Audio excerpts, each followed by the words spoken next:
नमस्कार मित्रों, आज के इस वीडियो में एक बार फिर से आप सभी का बहुत बहुत हार्दिक स्वागत है। हम आशा करते हैं कि आप सभी स्वस्थ होंगे, मस्त होंगे और पूरी तरह से अपनी तैयारी में व्यस्त होंगे।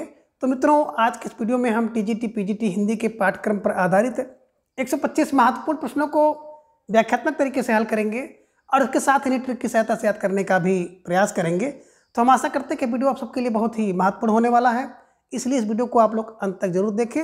और अगर आपको थोड़ा सा भी उचित लगे तो इस वीडियो को अपने जो परिचित लोग हैं उनके पास भी शेयर कर सकते हैं। तो जैसा कि स्क्रीन पर आप देख पा रहे हैं, प्रति 10 प्रश्न पत्र टीजीटी पीजीटी हिंदी। और आज की इस प्रश्नोत्तरी का पहला प्रश्न है कि एक नागिन और पंख लगाई लोकोक्ति का क्या अर्थ है। यानी कि एक तो नागिन है, ऊपर से पंख लगा लिया है, तो इस लोकोक्ति का क्या अर्थ होगा। विकल्प कह रहे कि नागिन को पंख लगना होगा, विकल्प भी कह रहे कि अत्यधिक जहर चढ़ना होगा, विकल्प सी कह रहे कि जादू का खेल होगा, या फिर विकल्प डी एक दोष के साथ दूसरा दोष जुड़ जाना होगा। तो बिल्कुल प्रश्न संख्या 1 का जवाब आप सबको देना है। बेहतरीन प्रश्न है आप सबकी स्क्रीन पर और आप सबका जवाब उतना ही सुंदर आया कि सर विकल्प डी को लॉक किया जाए। एक दोष के साथ दूसरा दोष जुड़ जाना इज राइट आंसर। तो बिल्कुल सही जवाब है। देखिए मित्रों, बात करें तो एक तो नागिन वैसे भी शैली होती है, ऊपर से उसको अगर पंख ना लग जाए, पंख लग जाए तो उड़कर कहीं भी जा सकती है और किसी को भी हानि पहुंचा सकती है। तो बिल्कुल सही जवाब है कि एक दोष के साथ दूसरा दोष जुड़ जाना ही राइट आंसर है ना।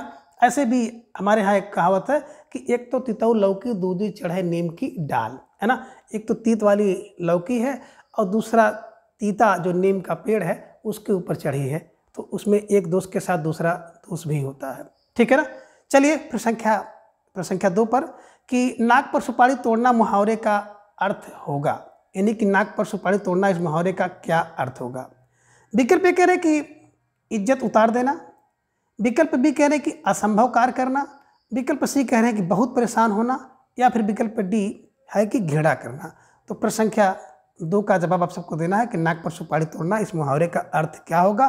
सोच समझकर विचार करके इसके बाद प्रश्न संख्या 2 का जवाब आप सबको देना है। और आप सबका जवाब भी आ गया कि सर विकल्प सी को लॉक किया जाए, बहुत परेशान होना इज राइट आंसर। देखिए, किसी की नाक हो, नाक के ऊपर अगर सुपारी तोड़ोगे भैया तो बहुत परेशान होंगे, ये ध्यान में रखिएगा, ठीक है। चलिए आगे प्रश्न संख्या 3 है कि निम्न में किस विकल्प में बर्तनी अशुद्ध है। विकल्प कह रहे कि औद्योगिकरण पूज्य और शिव, ये शुद्ध है। विकल्प भी कह रहे कि आभ्यंतरिक व्यावसायिक और सन्यासी, ये रूप अशुद्ध है। विकल्प सी कह रहे कि उज्ज्वल हस्तक्षेप और साकुशल पूर्वक, यह शुद्ध है। या फिर विकल्प डी कांच दीवारात और योगीवर। तो बिल्कुल प्रश्न संख्या 3 का जवाब आप सबको देना है। बेहतरीन प्रश्न है और आप सबका जवाब भी आ गया कि सर विकल्प सी को लॉक किया जाए, है ना। तो बिल्कुल बात करें उज्ज्वल की तो छोटा ऊ फिर आधा जा वाल, 2 बार आधा जा होता है उज्ज्वल में, हस्तक्षेप सही है। और यहाँ पे देखिए साकुशल पूर्वक है, तो या तो आप कहिए साकुशल या तो कहिए कुशल पूर्वक, ये ध्यान में रखिएगा। साकुशल पूर्वक शब्द नहीं होता है। तो निश्चित रूप से जिन भाई बहनों का जवाब विकल्प सी था, सही जवाब सुंदर तैयारी, ठीक है। चलिए आगे प्रश्न संख्या 4 है कि निम्न में अशुद्ध विकल्प है। विकल्प ये कह रहे हैं कि योजक चिन्ह का चिन्ह ये होता है। विकल्प बी कह रहे हैं कि प्रश्नवाचक चिन्ह का ये चिन्ह है। विकल्प सी कह रहे उद्धरण का संकेत ये है। या फिर विकल्प डी विस्मय बोधक का संकेत ये है। तो संकेत को देखिए और उसके नाम को देखिए और जवाब दीजिए कौन एक का संगत है। तो आप सबका जवाब भी आ गया कि सर विकल्प सी को लॉक किया जाए। उद्धरण का चिन्ह नहीं बल्कि अल्प विराम है। बात करें अगर हम लोग, ये तो कामा है, ध्यान में रखिएगा, अल्प विराम है। बात करें अगर उद्धरण की तो उद्धरण का चिन्ह ये होता है, ध्यान में रखिएगा, ठीक है ना। तो निश्चित रूप से प्रश्न संख्या 4 का विकल्प सी इज राइट आंसर। प्रश्न संख्या 5 है कि एक दंत में कौन सा समास होगा। विकल्प कह रहे कि द्वंद्व समास होगा। विकल्प बी कर्मधारय समास होगा। विकल्प सी तत्पुरुष समास होगा। या फिर विकल्प डी बहुब्री समास होगा। तो प्रश्न संख्या 5 का जवाब आप सबको देना है। बेहतरीन प्रश्न है और आप सबका सुंदर सा जवाब आ गया, सर विकल्प डी को लॉक किया जाए। विकल्प डी बहुब्री समास इज राइट आंसर। एक है दांत जिसके, एक है दंत जिसके, वह अर्थात गणेश जी, ठीक है। तो बिल्कुल सही जवाब। प्रश्न संख्या 6 है कि निम्न में आयोगवाह कहलाते हैं। अब कौन से वर्ण आयोगवाह कहलाते हैं। तो विकल्प एक कह रहे हैं कि अंग आह, ये जो है बिल्कुल विसर्ग जो होते हैं ये आयोगवाह कहलाते हैं। विकल्प बी कह रहे हैं कि महाप्राण, दूसरा और चौथा वर्ण होता है, ये आयोगवाह कहलाता है। विकल्प सी कह रहे हैं कि जो संयुक्त व्यंजन है छात्र ज्ञासरा, ये कहलाते हैं। या फिर विकल्प डी कह रहे हैं कि जो अल्प प्राण होते हैं, पहला, तीसरा और पांचवा वर्ण, ये अयोगवाह कहलाते हैं। तो बिल्कुल प्रश्न संख्या 6 का जवाब आप सबको देना होगा। बेहतरीन सा प्रश्न है और आप सबका सुंदर सा जवाब आ गया कि बिल्कुल जो अयोगवाह है ना, बिल्कुल अनुस्वार और विसर्ग दोनों अयोगवाह के अंतर्गत आते हैं, अंग और आह, ये ध्यान में रखिएगा। तो निश्चित रूप से अयोगवाह का जो जवाब था कि विकल्प ए, अंग और आह अयोगवाह होते हैं। बात करें अयोगवाह का, तो आयोग का अर्थ होता आ धन योग धन वाह, है ना। योग ना होने पर भी जिसको अपने साथ ले लिया जाए वही अयोगवाह होता है। यानी कि अंग और आह का स्वर के साथ नहीं मेल है, फिर भी स्वर अपने साथ रखता है, तो इस कारण से इसको अयोगवाह कहते हैं। एक तो मत ये है। दूसरे कुछ विद्वानों का मत ये है कि आ के साथ ही इनका योग होता है, इस कारण से इसको अयोगवाह कहते हैं। और तीसरे कुछ लोगों का जो विचार है कि आ धन मा, और दूसरे में देखेंगे कि आ धन हा आह, तो आ धन मा आ, आ धन हा आह होता है। तो इस कारण से दोनों ना तो स्वर में मिलते हैं, ना तो व्यंजन के साथ मिल पाते हैं, तो आयोग रह जाते हैं, इस कारण से इसको अयोगवाह कहते हैं। तो फिलहाल तीनों में से जो भी विचार आपके समझ में आए, तीनों को आप ग्रहण करिए और प्रश्न संख्या 6 का विकल्प ए को आप हमेशा के लिए लॉक कर लीजिए। ठीक है, चलिए आगे प्रश्न संख्या 7 है कि निम्न में अशुद्ध विकल्प है। विकल्प कह रहे कि जो संघर्षी वर्ण है सा सा सा हा, यानी कि तीनों साधु वर्ण संघर्षी हैं। विकल्प बी कह रहे कि उच्छिप्त व्यंजन डा ढा होते हैं, ये सही है। विकल्प सी कह रहे कि नासिक व्यंजन इमगण नम होता है, ये अशुद्ध है। या फिर विकल्प डी है कि अर्धस्वर राव ला, ये अशुद्ध है। तो बिल्कुल आपको अशुद्ध जो है विकल्प का चयन करना है। सोचिए, समझिए, विचार कीजिए, इसके बाद अशुद्ध विकल्प का चयन कीजिए, तो धीरे धीरे आप सबका जवाब आ गया। अक्सर विकल्प डी को लॉक किया जाए। अर्धस्वर की बात करते हैं तो यर्धस्वर में या और वा आते हैं, या वा, ये ध्यान में रखिएगा, है ना। ये अर्धस्वर हैं। रा की बात करते हैं तो रा तो लुंठित है, और ला की बात करें तो ला तो पार्श्विक है, ठीक है ना। आ और ई मिलकर के या होते हैं, आ और उ मिलकर के वा होते हैं, इस कारण से इसे अर्धस्वर कहा जाता है, ये ध्यान में रखिएगा। ठीक है, चलिए आगे प्रश्न संख्या 8 है कि खड़ी बोली का सर्वाधिक प्राचीन नाम क्या है। विकल्प कह रहे कि रेखता नाम है, विकल्प बी हिंदवी, विकल्प सी कौरवी, या फिर विकल्प डी देलहवी। तो प्रश्न संख्या 8 का जवाब आप सबको देना है और आप सबका जवाब भी आ गया कि सर प्रश्न संख्या 8 के विकल्प सी को लॉक किया जाए, कौरवी, है ना। तो खड़ी बोली का को कौरवी नाम कहते हैं, और कौरवी का एक अन्य नाम है सरहिंदी, ये ध्यान में रख लीजिएगा। सरहिंदी, कौरवी और खड़ी बोली, ये 3 नाम ध्यान में रखिएगा। ठीक है, चलिए प्रश्न संख्या 9 है कि निम्न में एक भाषा की विशेषता नहीं है, तो कौन सी एक विशेषता है जो कि भाषा की विशेषता नहीं है। विकल्प कह रहे कि भाषा पैतृक संपत्ति नहीं है, ये नहीं है। विकल्प बी कह रहे कि भाषा अर्जित संपत्ति है, ये भाषा की विशेषता नहीं है। विकल्प सी कह रहे कि भाषा का अर्जन अनुकरण द्वारा नहीं किया जा सकता है, ये विशेषता नहीं है। या फिर विकल्प डी है कि भाषा संयोगात्मक से वियोगात्मक की ओर चलती है, ये जो है सही नहीं है। तो निश्चित रूप से प्रश्न संख्या 9 का जवाब आप सबको देना है ना। सुंदर सा प्रश्न है और आप सबका जवाब भी तेजी के साथ आ गया कि सर विकल्प सी को लॉक किया जाए, है ना। भाषा का जो अर्जन होता है अनुकरण द्वारा किया जाता है, और यहाँ पे है अनुकरण द्वारा नहीं किया जाता है। अब नहीं किया जाने के कारण विकल्प असंगत हो गया, तो निश्चित रूप से प्रश्न संख्या 9 का विकल्प सी इज राइट आंसर। ठीक है, चलिए आगे प्रश्न संख्या 10 है कि निम्न में किस शब्द में द्वित्व का प्रयोग नहीं हुआ है, यानी कि द्वित्व व्यंजन नहीं है। विकल्प कह रहे कि सच्चा में, विकल्प बी कह रहे कुत्ता में, विकल्प सी कह रहे हैं कि बलगा में, या फिर विकल्प डी बग्गा में। तो प्रश्न संख्या 10 का जवाब आप सबको देना है। एक बेहतरीन प्रश्न है आप सबकी स्क्रीन पर, और सुंदर सा आप सबका जवाब आ गया कि सर विकल्प सी को लॉक किया जाए, वल्गा इज राइट आंसर। तो जिन भाई बहनों का जवाब बलगा था, निश्चित रूप से सही जवाब, और आप सबकी सुंदर तैयारी, है ना।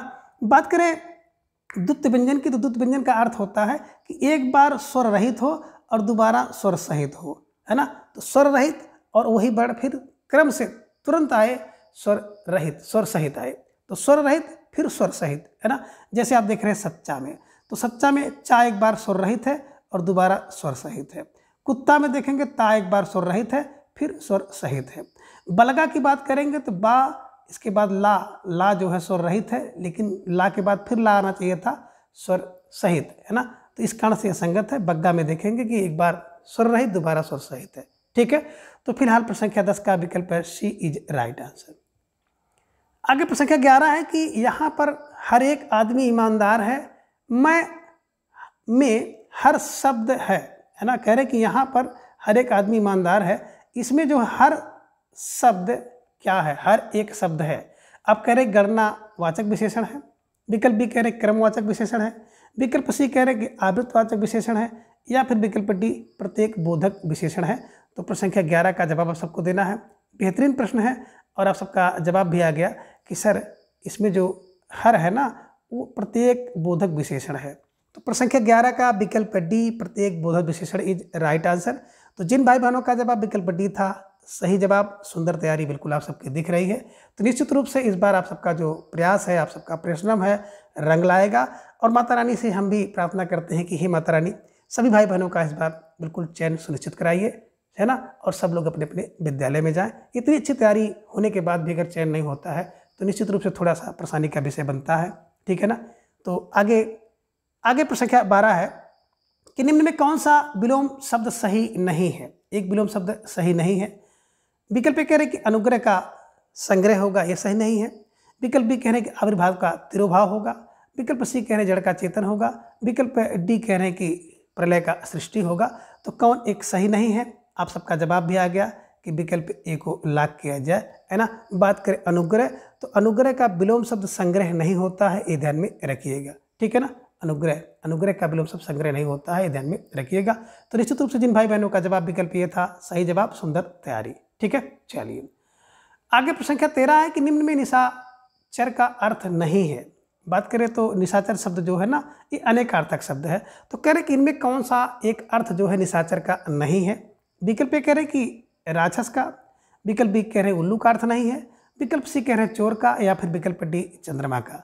तो प्रश्न संख्या 13 का जवाब आप सबको देना है।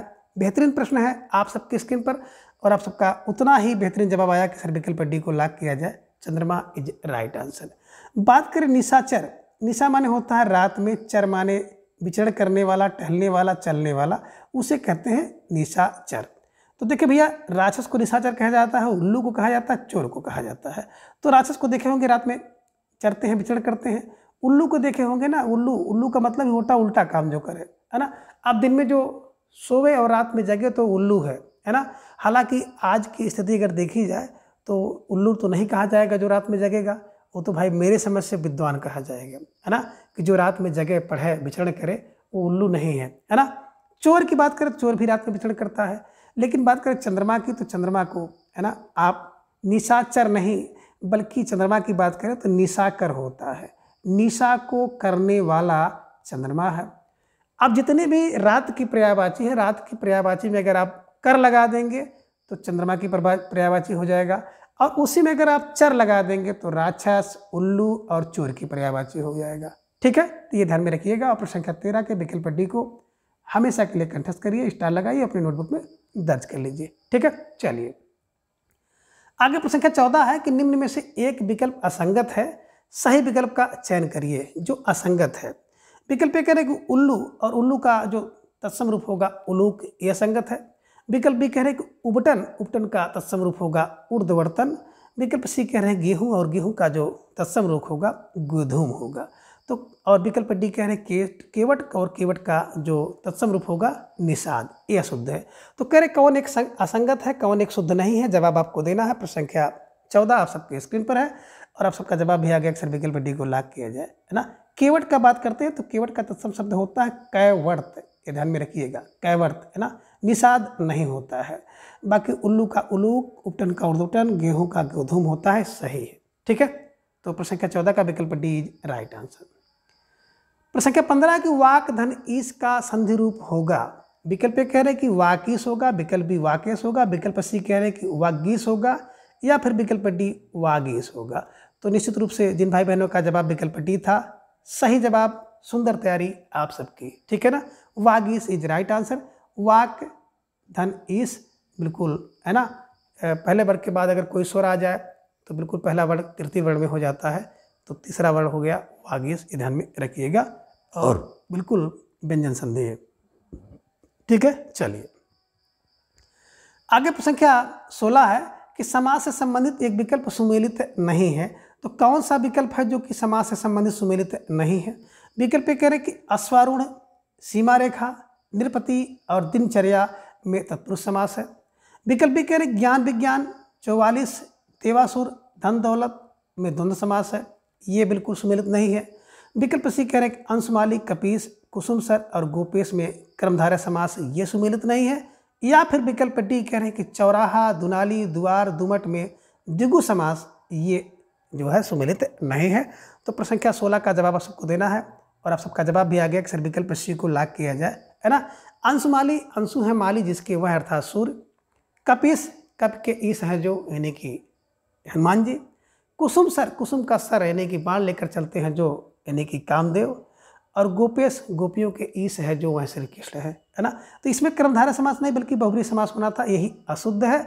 बाकी बात करें तो अश्वारूढ़, सीमा रेखा, नृपति, दिनचर्या में तत्पुरुष समास, ज्ञान विज्ञान, 44, देवासुर, धन दौलत द्वंद्व समास, चौराहा, दुनाली, दुमट, द्वार, ये सब में द्विगु समास है, ये ध्यान में रखिएगा। ठीक है, चलिए आगे प्रश्न संख्या 17 है कि अप्रत्याशित शब्द में मूल शब्द क्या है। विकल्प ए कह रहे कि प्रत्याशित मूल शब्द है, विकल्प बी कह रहे कि आशा है, विकल्प सी कह रहे प्रति है, या फिर विकल्प डी इति है। तो प्रश्न संख्या 17 का जवाब आप सबको देना है, कौन सा मूल शब्द है। और आप सबका जवाब भी आ गया कि सर विकल्प बी को लाग किया जाए, आशा इज राइट आंसर, बिल्कुल सही जवाब। सुंदर तैयारी आप सबकी दिख रही है।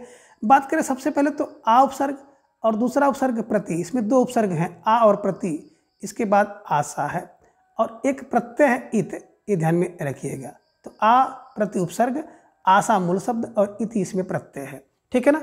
तो दो दो आपने देखा उपसर्ग है आ और प्रति, ठीक है, और इत प्रत्यय है। तो निश्चित रूप से जो प्रश्न संख्या 17 का विकल्प बी इज राइट आंसर, ठीक है। चलिए आगे प्रश्न संख्या 18 के निम्न में से किस शब्द में आवट प्रत्यय नहीं है। विकल्प कह रहे हैं कि लिखावट में, विकल्प बी थकावट में, विकल्प सी सजावट में, या फिर विकल्प डी चिकनाहट में। तो प्रश्न संख्या 18 का जवाब आप सबका आ गया कि सर प्रश्न संख्या 18 के विकल्प डी को लाग किया जाए। बात करें चिकनाहट, तो चिकनाहट में आहट प्रत्यय है, आवट नहीं है, ध्यान में रखिएगा और इसे जवाब के रूप में हमेशा के लिए लाग कर लीजिए, ठीक है। चलिए प्रश्न संख्या 19 है कि जो सो सर्वनाम का कौन सा रूप है।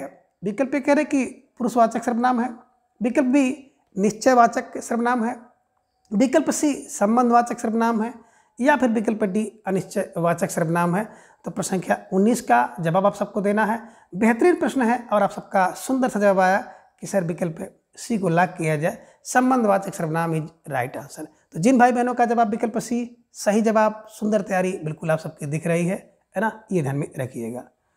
आगे प्रश्न संख्या 20 है कि निम्न में कौन सा वाक्य सकर्मक है। विकल्प यह है कि वह बहुत हंसता है, ये सकर्मक है। विकल्प बी कह रहे कि मोर नाच उठा, ये सकर्मक है।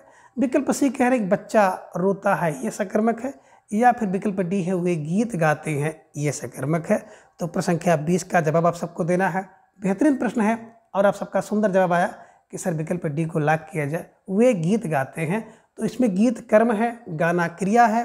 तो निश्चित रूप से प्रश्न संख्या 20 में विकल्प डी जो है एक सकर्मक वाक्य है, ध्यान में रखिएगा, ठीक है। चलिए हंसना, नाचना और रोना अकर्मक होता है, ध्यान में रखिएगा, ठीक है। चलिए आगे प्रश्न संख्या 21 है कि निम्न में से किसमें अक प्रत्यय नहीं है। विकल्प कह रहे हैं कि चालक में, विकल्प बी पालक में, विकल्प सी कारक में, या फिर विकल्प डी बालक में। तो प्रश्न संख्या 21 का जवाब आप सबको देना है कि किसमें अक प्रत्यय नहीं है और आप सबका जवाब भी आ गया कि सर विकल्प डी को लाग किया जाए, बालक में अक प्रत्यय नहीं है। बात करें चाल में अक जुड़ेगा चालक हो जाएगा, पाल में जुड़ेगा पालक हो जाएगा, क्री में जुड़ जाएगा कारक हो जाएगा, ठीक है। और अक माने करने वाला, ठीक है। चलिए आगे प्रश्न संख्या 22 है कि निम्न में एक अशुद्ध वाक्य है। विकल्प कह रहे हैं कि इसमें पूछ रहा है कि निम्न में एक शुद्ध वाक्य है ना। तो निम्न में एक शुद्ध वाक्य कौन सा है, आपको जवाब देना है। विकल्प कह रहे हैं कि श्री कृष्ण के अनेकों नाम हैं, तो भैया श्री कृष्ण के अनेकों नाम हैं, ये शुद्ध वाक्य है। विकल्प भी कह रहे हैं कि वहाँ भारी भरकम भीड़ थी, ये शुद्ध वाक्य है। विकल्प सी कह रहे हैं कि लड़का मिठाई लेकर भागता हुआ घर आया, ये शुद्ध वाक्य है। या फिर विकल्प डी है मैं आपके दर्शन करने आया हूँ, ये शुद्ध वाक्य है।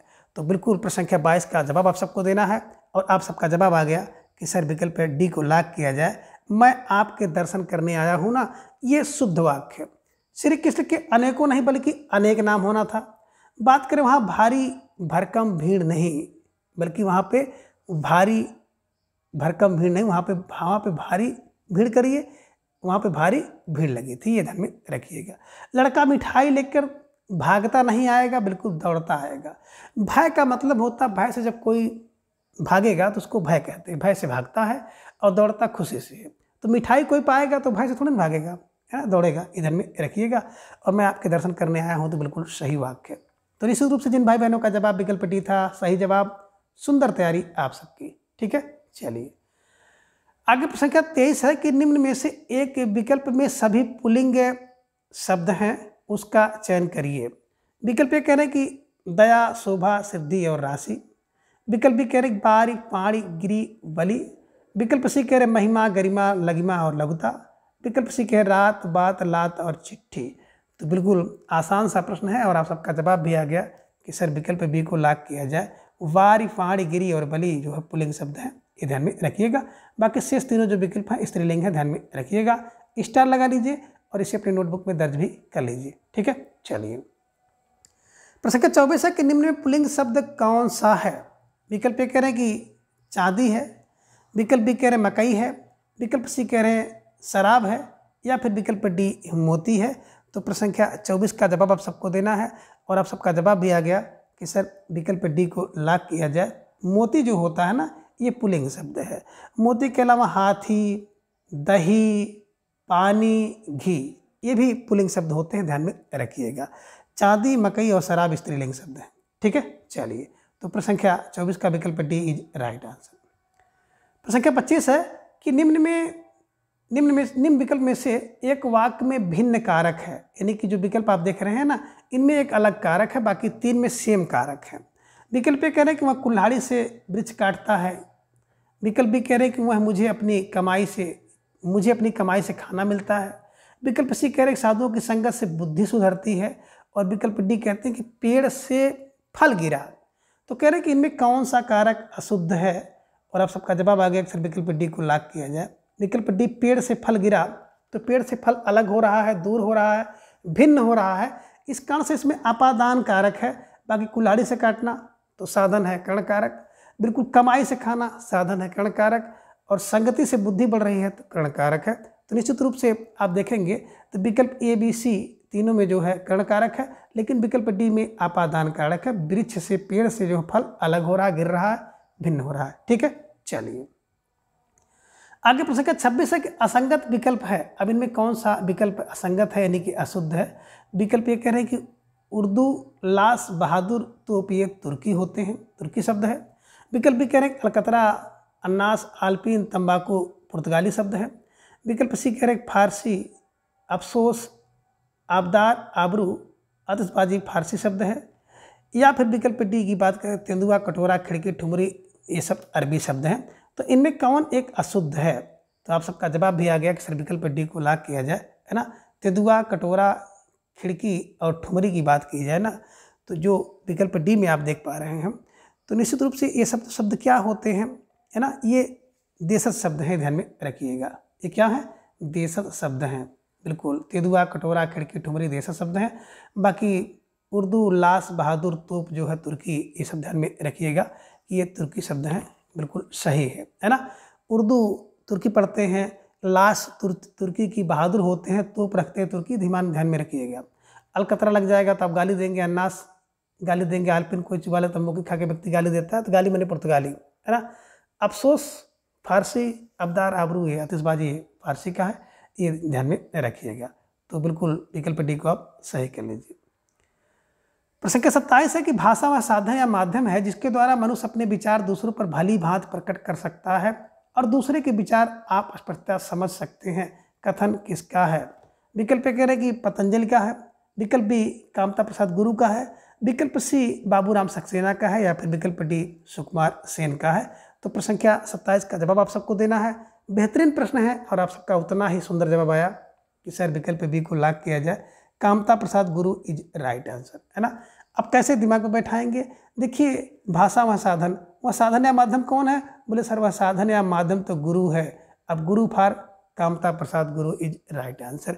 और आज के समय में अगर देखेंगे ना तो भाषा वह साधन या माध्यम है ही गुरु, और उसके साथ कमाता भी है। तो गुरु साधन या माध्यम है और कमाता भी है, तो कामता प्रसाद गुरु इज राइट आंसर, इसे ध्यान में रखिएगा। और मित्रों इन सभी ट्रिक का जो उद्देश्य है ना, बिल्कुल आप सबको किसी तरह से दिमाग में बैठाना है। इन सभी ट्रिक का जो अन्यथा अर्थ आप लोग ना लें, ठीक है। चलिए आगे प्रश्न संख्या 28 है कि निम्न में से एक उपभाषा एवं बोली असंगत है। विकल्प कह रहे कि पश्चिमी बोली की बात अगर की जाए तो ब्रजभाषा, कनौजी, बुंदेली, बांगुरी, खड़ी बोली यह संगत है। विकल्प बी कह रहे कि पूर्वी में मैथिली, मगही और भोजपुरी यह संगत है। विकल्प सी कह रहे कि राजस्थानी में मारवाड़ी, मालवी, मारवाड़ी, जयपुरी और मेवाती यह संगत है। और विकल्प डी की बात करें, कह रहे कि पहाड़ी में कुमायूं, गढ़वाली और नेपाली यह संगत है। तो प्रश्न संख्या 28 का जवाब आप सबको देना होगा। बेहतरीन प्रश्न है और आप सबका सुंदर सा जवाब आ गया कि सर विकल्प बी को लॉक किया जाए। विकल्प बी, मैम भोजपुरी की बात करते हैं ना तो बिहारी बोली, बिहारी उपभाषा की बोलियां हैं, ये ध्यान में रखिएगा। पूर्वी की बात करते हैं तो पूर्वी उपभाषा के अंतर्गत आते हैं ये ABC, अवधी, बघेली, छत्तीसगढ़ी। तो बिल्कुल आप सबका जो जवाब था विकल्प बी इज राइट आंसर। बात करें पश्चिमी उपभाषा में तो ब्रजभाषा, कनौजी, बंगोली ये सब बिल्कुल सही है। राजस्थानी में मामा जमे राजस्थान, मामा, मालवी, मारवाड़ी, जयपुरी और मेवाती। तो मामा जमे राजस्थान ध्यान में रखिएगा। और नेपाली लोग कुगने होते हैं, तो नेपाली मतलब पहाड़ी लोग कुगने होते हैं, पहाड़ी लोग कुगने, पहाड़ी के अंतर्गत कुमायूनी, गढ़वाली और नेपाली, ये ध्यान में रखिएगा, ठीक है ना। और अगर आपको विस्तृत रूप से क्लास लेना है ना तो PGT हिंदी की जो प्लेलिस्ट है उसको आप ओपन कर लीजिएगा। सारी क्लास मैंने बिल्कुल यूट्यूब पर व्याख्यात्मक रूप से और ट्रिक की सहायता से बहुत पहले ही अपलोड कर दिया है। तो ढेर सारे भाई बहन बिल्कुल जुड़ करके तैयारी कर रहे हैं। और मित्रों आप लोगों ने, जितने भी लोगों ने अभी तक कमेंट किया, हालांकि कम ही लोगों की संख्या है, लेकिन आप लोग बहुत बेहतरीन कमेंट करते हैं और उस लायक मैं अपने आप को नहीं पाता हूं। और आप लोग इतना अच्छा कमेंट करते हैं मित्रों, मैं सही बता दूं, जो कि हकीकत भी है, आप लोग इतने अच्छे हैं इसलिए आप इतना अच्छा कमेंट करते हैं। बाकी मेरी शैली इतनी प्रभावशाली नहीं है कि आपके लिए है ना बहुत कुछ कर पाऊँ। तो फिलहाल आपको पसंद आता है, ये मेरे लिए बड़ी बात है और आपकी महानता है, ठीक है। तो फिलहाल जो आप सबका जवाब था कि कौन असंगत है, विकल्प बी इज राइट आंसर। आगे प्रश्न संख्या 29 है कि निम्न में असंगत कथन कौन सा है। असंगत कथन आपको बिल्कुल ढूंढना है और विकल्प के रूप में उसको सही करना है। विकल्प कह रहे कि हिंदी दिवस 14 सितंबर को मनाया जाता है, यह संगत है। विकल्प भी कह रहे हैं कि राजभाषा संबंधी प्रावधान संविधान के 343 अनुच्छेद से लेकर के 351 अनुच्छेद तक है, यह संगत है। विकल्प सी कह रहे हैं कि संविधान के 58वें भाग में भाषा संबंधी प्रावधान है। या फिर विकल्प डी कह रहे हैं कि 8वीं जो अनुसूची में भाषा संबंधी प्रावधान है। तो कौन सा एक असंगत है, प्रश्न संख्या 29 का जवाब आप सबको देना है। बेहतरीन प्रश्न है और आप सबका जवाब आ गया कि सर विकल्प सी को लॉक किया जाए। 18वें भाग में नहीं बल्कि 17वें भाग में है, ध्यान में रखिएगा। तो जिन भाई बहनों का जवाब विकल्प सी था, सही जवाब, सुंदर तैयारी बिल्कुल आप सबकी दिख रही है। बात करें विश्व हिंदी दिवस की तो हिंदी दिवस 14 सितंबर को। भाषा संबंधी जो प्राविधान है 343 से 351 तक बिल्कुल सही है। और संविधान की जो 8वीं अनुसूची में भाषा का प्राविधान है, ठीक है। तो बिल्कुल सही जवाब, सुंदर तैयारी आप सबकी। प्रश्न संख्या 30 है कि किसी सीमित क्षेत्र में बोली जाने वाली स्थानीय भाषा को क्या कहते हैं। विकल्प कह रहे हैं कि राष्ट्रीय भाषा कहते हैं। विकल्प बी राजभाषा कहते हैं। विकल्प सी बोली कहते हैं। या फिर विकल्प डी उपभाषा कहते हैं। तो प्रश्न संख्या 30 का जवाब भी आ गया कि सर जो स्थानीय भाषा होती है ना उसको विकल्प सी बोली कहते हैं। तो जिन भाई बहनों का जवाब विकल्प सी था, सही जवाब, सुंदर तैयारी आप सबकी बिल्कुल दिख रही है। प्रश्न संख्या 31 है कि भारत की सर्वप्रमुख और एशिया की सबसे बड़ी संवाद समिति कौन सी है। विकल्प कह रहे हैं कि नेशनल न्यूज एजेंसी है। विकल्प बी कह रहे हैं कि प्रेस ट्रस्ट ऑफ इंडिया है। विकल्प सी कह रहे हैं वार्ता है। या फिर विकल्प डी हिंदुस्तान है। तो प्रश्न संख्या 31 का जवाब आप सबको देना है। बिल्कुल प्यारा सा प्रश्न है और आप सबका जवाब आ गया कि सर विकल्प बी को लॉक किया जाए, प्रेस ट्रस्ट ऑफ इंडिया, है ना, PTI ध्यान में रखिएगा, है ना। भारत के सर्वप्रमुख और एशिया की सबसे बड़ी संवाद समिति है PTI, ठीक है। चलिए संख्या 32 है कि हिंदी साहित्य की भूमिका के लेखक कौन हैं। विकल्प कह रहे हैं कि रामचंद्र शुक्ल हैं। विकल्प बी कह रहे हैं कि राम कुमार वर्मा है। विकल्प सी कह रहे हैं विश्वनाथ प्रसाद मिश्र हैं। या फिर विकल्प डी हजारी प्रसाद द्विवेदी हैं। तो आप सबका जवाब भी आ गया कि सर हिंदी साहित्य की जो भूमिका होती है ना, विकल्प डी हजार होती है। तो 1000 भूमिका इज राइट आंसर। और 1-2 हज़ार नहीं बल्कि 40,000 होती है, तो 1940 में लिखा गया है हिंदी साहित्य का इतिहास। क्या? हिंदी साहित्य की भूमिका। ठीक है, हजारी प्रसाद द्विवेदी। ठीक है, चलिए आगे प्रश्न संख्या 33 है कि निम्न में एक सुमेलित नहीं है। विकल्प ए कह रहे कि आदिकाल के कवि आलम है, विकल्प बी कह रहे भक्ति काल के जायसी हैं, विकल्प सी कह रहे काल के घनानंद हैं, या फिर आधुनिक काल के बात करें तो भारतेंद्र हरिश्चंद्र है। कौन एक सुमेलित नहीं है? प्रश्न संख्या 33 का जवाब आप सबको देना है। बेहतरीन प्रश्न आप सबकी स्क्रीन पर है और बिल्कुल आप सबका जवाब भी धीरे धीरे आ गया कि सर प्रश्न संख्या बात करें, है ना, तो आदिकाल का जो आप यहाँ पे देख रहे हैं आलम, तो बिल्कुल आदिकाल के जो कवि आलम नहीं है, ये ध्यान में रखिएगा। आलम कहाँ के हैं? रीतिकाल के हैं, ध्यान में रखिएगा। ठीक है ना। अगर आपको आदिकाल का कवि देखना था तो अमीर खुसरो को डालना था, ये ध्यान में रखिएगा। बाकी सब सही हैं। भक्ति काल के जायसी, घनानंद, रीतिकाल के, आधुनिक काल के भारतेंदु हैं, लेकिन आदिकाल के आलम नहीं हैं, ये ध्यान में रखिएगा। बल्कि यहाँ पर अमीर खुसरो होना था। ठीक है, चलिए आगे प्रश्न संख्या 34 है कि सही क्रम चुनिए। आप बिल्कुल जो इनका कालक्रम है उसका आपको चयन करना है। विकल्प कह रहे कि सबसे पहले प्रयोगवाद, फिर छायावाद, फिर नई कविता और फिर प्रगतिवाद आई। विकल्प कह रहे कि प्रगतिवाद, छायावाद, प्रयोगवाद और फिर नई कविता आई। विकल्प सी कह रहे कि छायावाद, प्रगतिवाद, प्रयोगवाद, नई कविता आई, और नई कविता, छायावाद, प्रगतिवाद या फिर प्रयोगवाद। ध्यान दीजिए, तो बिल्कुल आप सबका जवाब आ गया कि सिर्फ विकल्प सी को लॉक किया जाए। छायावाद, है ना, इसके बाद प्रगतिवाद, फिर प्रयोगवाद और फिर नई कविता, यही इसका क्रम है। तो निश्चित रूप से जिन भाई बहनों का जवाब विकल्प सी था, सही जवाब सुंदर तैयारी। प्रश्न संख्या 35 है कि आदिकाल को प्रारंभिक काल किसने कहा? विकल्प कह रहे हैं कि जॉर्ज गैरसन महोदय ने कहा, विकल्प बी मिश्र बंधु ने कहा, विकल्प सी महावीर प्रसाद द्विवेदी ने कहा, या फिर विकल्प डी हजारी प्रसाद द्विवेदी ने कहा है। तो प्रश्न संख्या 35 का जवाब आप सबको देना है और धीरे धीरे आप सबका जवाब भी आ गया कि सर बिल्कुल आदिकाल को प्रारंभिक काल, विकल्प बी मिश्र बंधु ने कहा। गैरसन की बात करें तो बिल्कुल चारणकाल इन्होंने कहा है। हजारी प्रसाद द्विवेदी जी की, महावीर प्रसाद द्विवेदी जी कहा है, तो महावीर प्रसाद द्विवेदी जी ने बीज भवन काल कहा। और हजारी प्रसाद द्विवेदी जी की बात करें तो आदि हजार, 1 2 4 5 आदि हजार, हजारी आदिकाल। ठीक है, तो निश्चित रूप से प्रश्न संख्या 35 का विकल्प बी इज राइट आंसर। आगे प्रश्न संख्या 36 है कि हिंदी पुनर्जागरण काल किसे कहा जाता है? विकल्प ए कह रही कि छायावाद को, विकल्प बी द्विवेदी को, विकल्प सी भारतेंदु को, या फिर विकल्प डी प्रगतिवाद को। तो प्रश्न संख्या 36 का जवाब आप सबको देना है और आप सबका जवाब भी धीरे धीरे आ गया कि हिंदी में जो पुनर्जागरण है ना, विकल्प सी भारतेंद्र हरिश्चंद्र यानी कि भारतेंदु को कहा जाता है, ध्यान में रखिएगा। ठीक है, चलिए आगे प्रश्न संख्या 37 है कि सन 1900 में पोर्ट विलियम कॉलेज की स्थापना किसने किया था? विकल्प ए कह रहे कि मैक्सिस वेलेजली ने किया, विकल्प बी कह रहे कि लल्लू लाल ने, विकल्प सी जॉन गिलक्रास्ट ने, या फिर विकल्प डी सदल मिश्र ने। तो प्रश्न संख्या 37 का जवाब आप सबको देना है। एक बेहतरीन सा प्रश्न आप सबकी स्क्रीन पर है और धीरे धीरे आप सबका जवाब भी आ गया कि सर 1900 में पोर्ट विलियम कॉलेज की स्थापना वेलिजली ने किया। मैक्विस वेलिजली, मैक्विस वेलिजली, वेलिजली ध्यान में रखिएगा कि वेलिजली। लल्लू लाल बिल्कुल भाषा के मुंशी थे, ध्यान में रखिएगा। जॉन गिलक्रास्ट की बात करते हैं तो बिल्कुल वहाँ पर प्राचार्य थे, ध्यान में रखिएगा। ठीक है, चलिए आगे प्रश्न संख्या 38 है कि विद्यापति की कौन सी रचना अभी तक प्रकाशित नहीं है? विकल्प ए कह रहे कीर्तिलता, विकल्प बी कीर्ति पताका, विकल्प सी पदावली, या फिर विकल्प डी पुरुष परीक्षा। तो प्रश्न संख्या 38 का जवाब आप सबका आ गया कि सर जो विद्यापति की पताका है, कीर्ति पताका, अभी तक इसका पता नहीं है। तो पताका का पता नहीं, ये ध्यान में रखिएगा।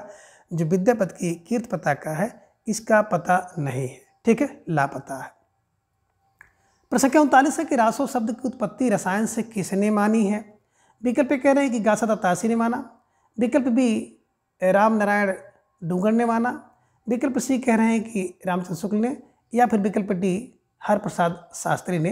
तो प्रश्न संख्या 39 का जवाब आप सबको देना है। एक बेहतरीन प्रश्न आप सबकी स्क्रीन पर है और आप सबका सुंदर सा जवाब आ गया कि सर विकल्प सी को लॉक किया जाए, Ramchandra Shukla is right answer, है ना। राम रसायन तुम्हारो पासा, है ना, रसायन कहने वाले राम है, रामचंद्र शुक्ल, ध्यान में रखिएगा। गासादा तासी की बात करते तो इन्होंने तो बिल्कुल रासों को राजसूय कह दिया। बात करें हरप्रसाद शास्त्री जी की तो हरप्रसाद शास्त्री जी ने बिल्कुल राजयश कह दिया है, ये ध्यान में रखिएगा। तो फिलहाल प्रश्न संख्या 39 का विकल्प सी Ramchandra Shukla is right answer. ठीक है, चलिए आगे संख्या 40 है, कृषक क्रंदन किसकी कृति है? विकल्प ए कह रहे हैं कि लल्लू लाल की, विकल्प बी गया प्रसाद शुक्ल स्नेही की है, विकल्प सी कह रहे हैं कि रामनाथ त्रिपाठी की है, या फिर विकल्प डी सिया राम शरण गुप्त की है। तो बिल्कुल प्रश्न संख्या 40 का जवाब आप सबका आ गया कि सर कृषक का क्रंदन है ना, तो कृषक के क्रंदन में थोड़ा सा स्नेह करिए, दया करिए। तो स्नेह है ना, गया प्रसाद शुक्ल स्नेही इज राइट आंसर। और बिल्कुल मैंने एक आपको क्लू बताया था कि कृषक का क्रंदन अब गया। आप कृषक जो है क्रंदन नहीं करते, रोते नहीं है, क्योंकि इनके पास ढेर सारा साधन है, ढेर सारी तकनीकी है। तो ये भी आप क्लू बना सकते हैं। और आप एक क्लू ये भी बना सकते हैं, कृषक का क्रंदन में भैया कृषक का क्रंदन होता है तो उस पर स्नेह करिए, ठीक है, दया करिए, ठीक है। चलिए प्रश्न 41 है कि माधवाचार्य किस संप्रदाय के संस्थापक हैं? अब विकल्प ए कह रहे हैं कि द्वैतवाद के, विकल्प बी अद्वैतवाद के, विकल्प सी कह रहे हैं शुद्ध द्वैतवाद के, या फिर विकल्प डी विशिष्टा द्वैतवाद के। तो प्रश्न संख्या 41 का जवाब आप सबको देना है। और आप सबका जवाब धीरे धीरे आ गया कि द्वैत हैं माधव, यानी कि द्वैतवाद के माधवाचार्य हैं। अद्वैत कौन है? बोले सर अद्वैत है ना, बिल्कुल शंकराचार्य, ये ध्यान में रखिएगा। शुद्ध विष्णु हैं, विशिष्टाद्वैत रामानुजाचार्य हैं, तो ये ध्यान में रखिएगा। तो निश्चित रूप से जिन भाई बहनों का जवाब विकल्प ये था, बिल्कुल सही जवाब और सुंदर तैयारी आप सबकी दिख रही है, ठीक है। चलिए आगे संख्या 42 है कि अमीर खुसरो की पहेलियों और मुकरियों का उद्देश्य क्या था? तो इसको पहालियों नहीं, बिल्कुल पहेलियाँ कह लीजिए। पहेलियों और मुकरियों का मुख्य उद्देश्य क्या था? विकल्प कह रहे कि पृथ्वीराज चौहान की वीरता का वर्णन करना था, विकल्प बी कह रहे कि अलाउद्दीन और हमीर के युद्धों का वर्णन करना था, विकल्प सी कह रहे हैं कि मनोरंजन के माध्यम से लोक व्यवहार की शिक्षा देना था, या विकल्प डी कह रहे हैं कि कृष्ण लीला का प्रतिपादन करना था। तो आप सबका जवाब भी आ गया कि सर बिल्कुल प्रश्न संख्या 42 का विकल्प सी को लाग किया जाए। मनोरंजन के माध्यम से लोक व्यवहार की शिक्षा देना जो है अमीर खुसरो का उद्देश्य था, ध्यान में रखिएगा, ठीक है। चलिए आगे प्रश्न संख्या 43 है कि भक्त विवेक किसकी रचना है? विकल्प ए कह रहे हैं कि मलुकदास की है, विकल्प बी सुंदरदास की, विकल्प सी नाभादास, या फिर विकल्प डी दादू दयाल की है। तो प्रश्न संख्या 43 का जवाब आप सबका आ गया कि जो भक्ति विवेक है ना, विकल्प ये मलुकदास की रचना है, ये ध्यान में रखिएगा। और इसे ऐसे ही कंठस्थ कर लीजिए, स्टार लगाइए, अपने नोटबुक में दर्ज कर लीजिए, ठीक है। चलिए आगे प्रश्न संख्या 44 है कि जागो फिर एक बार कविता के रचनाकार कौन है? विकल्प ए कह रहे कि निराला है, विकल्प बी दिनकर हैं, विकल्प सी कह रहे कि रामनाथ त्रिपाठी हैं, या फिर विकल्प डी माखनलाल चतुर्वेदी हैं। तो प्रश्न संख्या 44 का जवाब आप सबको देना है। और धीरे धीरे आप सबका जवाब भी आ गया कि बिल्कुल विकल्प ए को लॉक किया जाए, निराला इज राइट आंसर। जागो फिर एक बार आया भारत में, है ना, ये ध्यान में रखिएगा। श्यार तो बड़ी निराली बात है, जागो फिर एक बार तो बड़ी निराली बात है, निराली फा निराज जी की पंक्ति है, ये आपको ध्यान में रखना होगा, ठीक है। चलिए आगे प्रश्न संख्या 45 है कि निम्न में से किस कवि ने केवल अवधी भाषा में रचना की है? विकल्प ए कह रहे हैं कबीरदास ने, विकल्प बी सूरदास ने, विकल्प सी तुलसीदास ने, या फिर विकल्प डी जायसी ने। तो प्रश्न संख्या 45 का जवाब आप सबको देना है कि किस कवि ने केवल अवधी भाषा में रचना की है। और आप सबका जवाब भी आ गया कि सर विकल्प डी को लॉक किया जाए, जायसी इज राइट आंसर।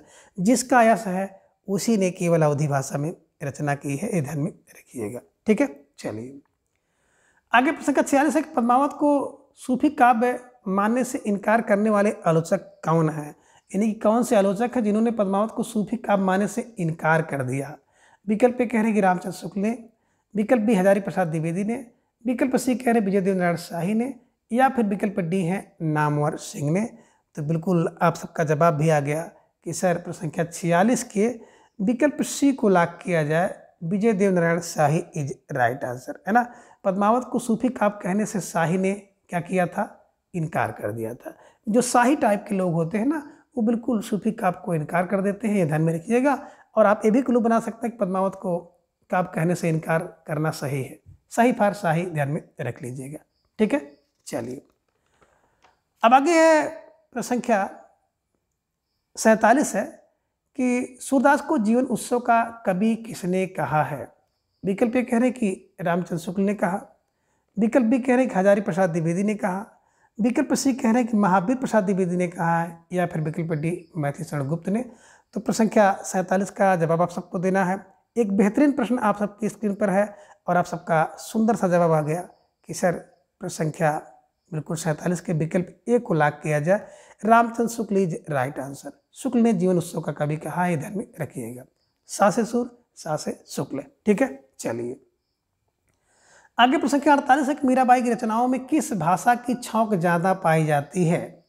विकल्प ए कह रहे कि हरियाणवी की, विकल्प बी मराठी की, विकल्प सी राजस्थानी की, या फिर विकल्प डी पंजाबी की। तो प्रश्न संख्या 48 का जवाब आप सबको देना है और आप सबका उत्तर भी आ गया कि सर जो मीरा की रचना है ना, उस पर सबसे ज़्यादा छौक विकल्प सी राजस्थानी की पाई जाती है, ध्यान में रखिएगा। तो मीरा की रचना में सबसे ज़्यादा छौक क्या है, राजस्थानी है, ध्यान में रखिएगा, ठीक है। चलिए प्रश्न संख्या 49 है कि सूरदास ने अपनी किस कृति के अंत में अपनी वंश परंपरा का परिचय दिया है। विकल्प ए कह रहे हैं कि सूर सागर में, विकल्प बी सूर सरावली में, विकल्प सी कह रहे हैं कि साहित्य लहरी में, या फिर विकल्प डी इनमें से किसी में नहीं। तो प्रश्न संख्या 49 का जवाब आप सबको देना है। एक बेहतरीन प्रश्न आप सबकी स्क्रीन पर और आप सबका सुंदर सा जवाब आ गया कि सर संख्या 49 का विकल्प सी को लॉक किया जाए। साहित्य लहरी इज राइट आंसर, है ना। जब व्यक्ति क्या होता है, लहर जाता है तो अपनी वंश परंपरा का परिचय देता है। तो लहर में जाकर व्यक्ति क्या करेगा, अपनी वंश परंपरा का परिचय देता है, ऐसे ध्यान में रख लीजिएगा, ठीक है। चलिए आगे प्रश्न संख्या 50 है कि छत्र प्रकाश प्रबंध काव्य के रचनाकार कौन है। विकल्प ए कह रहे कि सूदन है, विकल्प बी कह रहे लाल कवि है, विकल्प सी भूषण है, या फिर विकल्प डी पद्माकर है। तो प्रश्न संख्या 50 का जवाब आ गया कि जो छत्र का प्रकाश होता है ना, वो बिल्कुल लाल होता है। तो लाल मतलब लाल कवि का है, ध्यान में रखिएगा। और प्रश्न संख्या 50 के विकल्प बी को हमेशा के लिए कंठस्थ कर लीजिए, ठीक है। चलिए आगे प्रश्न संख्या 51 है कि डॉक्टर पीताम्बर दत्त प्रथवाल के अनुसार रामचंद्रिका है। विकल्प ये कह रहे हैं कि असाधारण महाकाव्य है, विकल्प बी कह रहे हैं कि फुटकल कविताओं का संग्रह है, विकल्प सी कह रहे हैं कि छंदों का अजायब घर है, या फिर विकल्प डी की बात करें तो अलंकार मंजूषा है। तो निश्चित रूप से प्रश्न संख्या 51 का जवाब आप सबको देना है कि कौन सा विकल्प सही है। सोचिए, समझिए, विचार कीजिए, इसके बाद प्रश्न संख्या 51 का जवाब दीजिए। तो बिल्कुल आप सबका जवाब भी आ गया कि विकल्प बी को लॉक किया जाए। फुटकल कविताओं का संग्रह इज राइट आंसर, है ना। जो रामचंद्रिका है पीताम्बर दत्त प्रथवाल जी के अनुसार विकल्प बी फुटकल कविताओं का संग्रह है, ध्यान में रखिएगा, ठीक है। चलिए आगे प्रश्न संख्या 52 है कि भारतेंदु के अनुसार हिंदी कब नई चाल में ढली। विकल्प ए कह रहे हैं कि 1850 में, विकल्प बी 1857 में, विकल्प सी कह रहे हैं 1873 में, या फिर विकल्प डी 1860 में। तो प्रश्न संख्या 52 का जवाब आप सबको देना है और आप सबका जवाब भी आ गया कि सर विकल्प सी को लॉक किया जाए। 1873 इज राइट आंसर। यानी कि 1873 की बात करें तो भारतेंदु जी का समाचार पत्र था कालचक्र, उसी कालचक्र में लिखा गया था कि हिंदी नई काल चाल में ढली, ये ध्यान में रखिएगा, ठीक है। चलिए आगे प्रश्न संख्या 53 है कि कबीरदास किस शासक के समकालीन थे, है ना। प्यारा सा प्रश्न है आप सबके स्क्रीन पर और बिल्कुल आप सब एकदम वीडियो के शुरू से अभी तक बने हुए हैं, तो ढेर सारा आभार, बहुत बहुत धन्यवाद। बिल्कुल रविवार का दिन है और आप लोग सारे काम काज को छोड़ करके हमारे साथ जुड़े हुए हैं, तो निश्चित रूप से, है ना, बहुत बहुत धन्यवाद, बहुत बहुत बधाई, बहुत बहुत आभार आप सभी को। प्रश्न संख्या 53 में है कि कबीरदास किस शासक के समकालीन थे। तो इस तरह से प्रश्न भी परीक्षा में आपके पूछा गया है, खासतौर से किसके समकालीन को लेकर। विकल्प कह रहे कि अकबर के, विकल्प बी सिकंदर लोधी, विकल्प सी बाबर, या फिर विकल्प डी शेरशाह सूरी। तो प्रश्न संख्या 53 का जवाब भी आप सबका आ गया कि सर विकल्प बी को लॉक किया जाए। Sikandar Lodhi is right answer, है ना। और सिकंदर लोधी ने बहुत ज़्यादा कबीरदास के ऊपर अत्याचार किया था, जिसका वर्णन आपको कबीर परिचय में मिलता है, जिसे अनंतदास जी ने लिखा है, ये ध्यान में रखिएगा, ठीक है। तो फिलहाल प्रश्न संख्या जो 53 का विकल्प बी इज राइट आंसर। आगे प्रश्न संख्या 54 है कि हजारी प्रसाद द्विवेदी ने किस कृति को प्रथम प्रेम खानक काव्य माना है।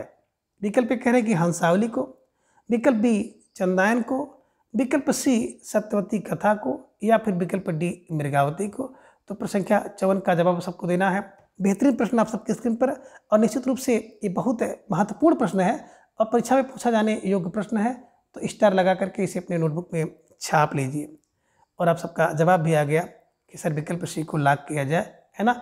ईश्वर एक है, यानी कि ईश्वर प्रसाद ईश्वरदास का लिखा गया है। ईश्वर एक है क्या 1000 बार सत्य है। सप्तशती कथा को हजारी प्रसाद द्विवेदी ने पहला प्रेमाख्यानक काव्य माना। हंसावली की बात करते हैं तो हंसा तो गण हंसा, ऐसा हंसा असायत की रचना है और गणपत चंद्र गुप्त ने पहली विलुप्त प्रेमाख्यानक काव्य माना है। चंदा दीजिए राम के नाम पे मुल्ला, तो मुल्ला दाऊद की रचना है। राम के नाम यानी राम कुमार वर्मा जी ने इसको पहला प्रेमाख्यानक काव्य माना है। और मृग को वन में रामचंद्र ने मारा, तो मृग माने मृगावती को कुतबन की रचना है, राम ने मारा, तो रामचंद्र शुक्ल ने इसे पहला प्रेमाख्यानक काव्य माना है। तो बिल्कुल आपने देखा कि हंसावली को गणपत चंद्र गुप्त ने पहला काव्य माना, चंदायन को राम कुमार वर्मा जी प्रथम प्रेम काव्य मानते हैं, सप्तशती को हजारी प्रसाद द्विवेदी और मृगावती की बात करते हैं तो रामचंद्र शुक्ल जी ने बिल्कुल प्रथम प्रेमाख्यानक काव्य माना है। तो आपका जवाब जो था विकल्प सी इज राइट आंसर। ठीक है, चलिए आगे प्रश्न संख्या 55 है कि पद्मावत का कौन सा खंड हिंदी साहित्य का अनुपम निधि है।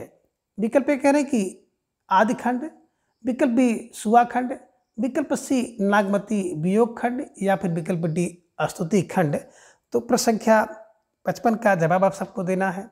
सोचिए, समझिए, विचार कीजिए, इसके बाद प्रश्न संख्या 55 का जवाब दे दिए। तो आप सबका जवाब भी आ गया कि सर विकल्प सी को लॉक किया जाए, नागमती वियोग खंड इज राइट आंसर, है ना। सबसे अनुपम जो होता है वियोग, ये ध्यान में रखिएगा, तो नागमती का वियोग खंड इज राइट आंसर। ठीक है, चलिए आगे ब्रह्म संप्रदाय के प्रवर्तक आचार्य कौन हैं। विकल्प ए कह रहे कि रामानुजाचार्य हैं, विकल्प बी मध्वाचार्य हैं, विकल्प सी कह रहे विष्णु स्वामी हैं या फिर विकल्प डी निम्बारकाचार्य हैं। तो प्रश्न संख्या 56 का जवाब आप सबको देना है। सोचिए, समझिए, विचार कीजिए, इसके बाद इसका जवाब दीजिए कि ब्रह्म संप्रदाय के संस्थापक कौन हैं। तो धीरे धीरे आप सबका जवाब भी आ गया कि सर बात करें रामानुजाचार्य का तो रामानुजाचार्य ने श्री संप्रदाय की स्थापना किया। मध्वाचार्य की बात करें तो बिल्कुल मध्वाचार्य ने ब्रह्म संप्रदाय की स्थापना किया। विष्णु स्वामी की बात करते हैं तो विष्णु स्वामी ने रुद्र संप्रदाय की स्थापना किया।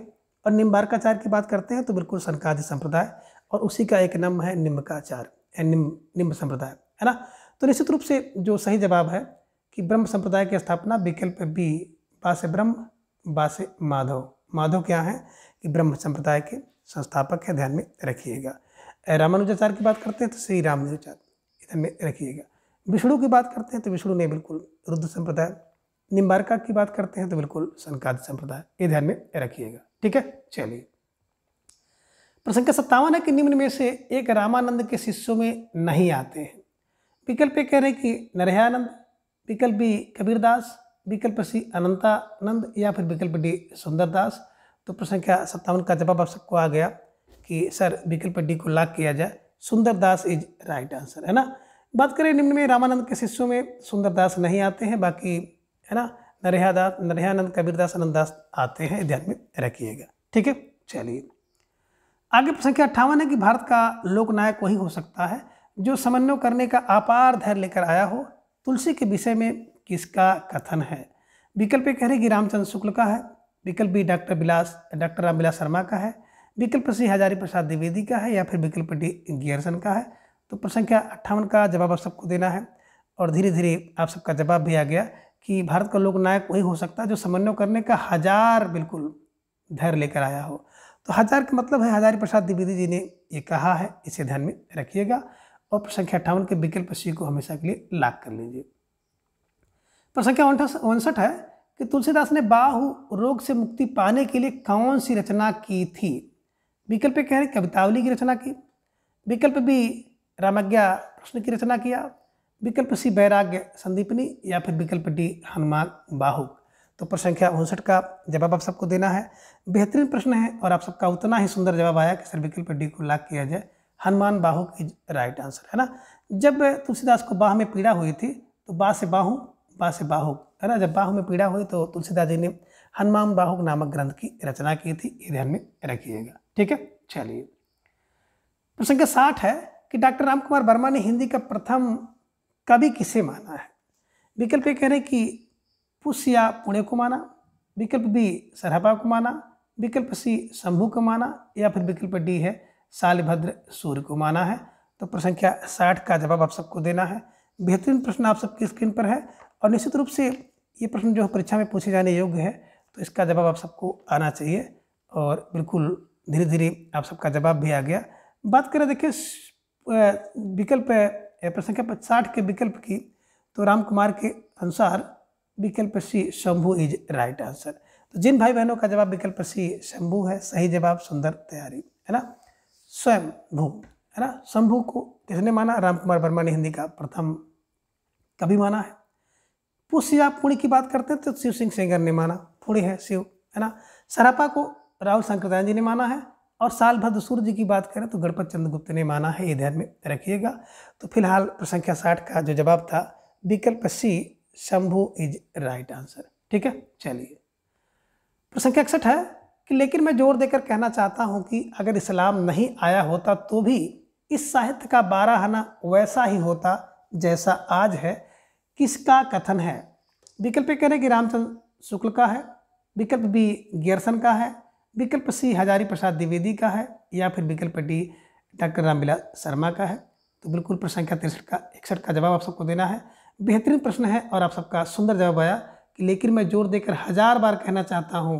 तो 1000 बार का मतलब हो गया हजारी प्रसाद द्विवेदी जी का कथन है कि मैं जोर देकर कहना चाहता हूँ कि 1000 बार, है ना, इस्लाम नहीं आया होता तो भी वैसा 12 आना होता। तो जहाँ पे 12 आना 13 आना हो, आधे हजार पर हजारी प्रसाद द्विवेदी जी का कथन है, ये ध्यान में रखिएगा। कई बार इसकी चर्चा हम लोग कर चुके हैं, तो स्टार लगा करके इसको बिल्कुल दिमाग में बैठा लेना, ठीक है।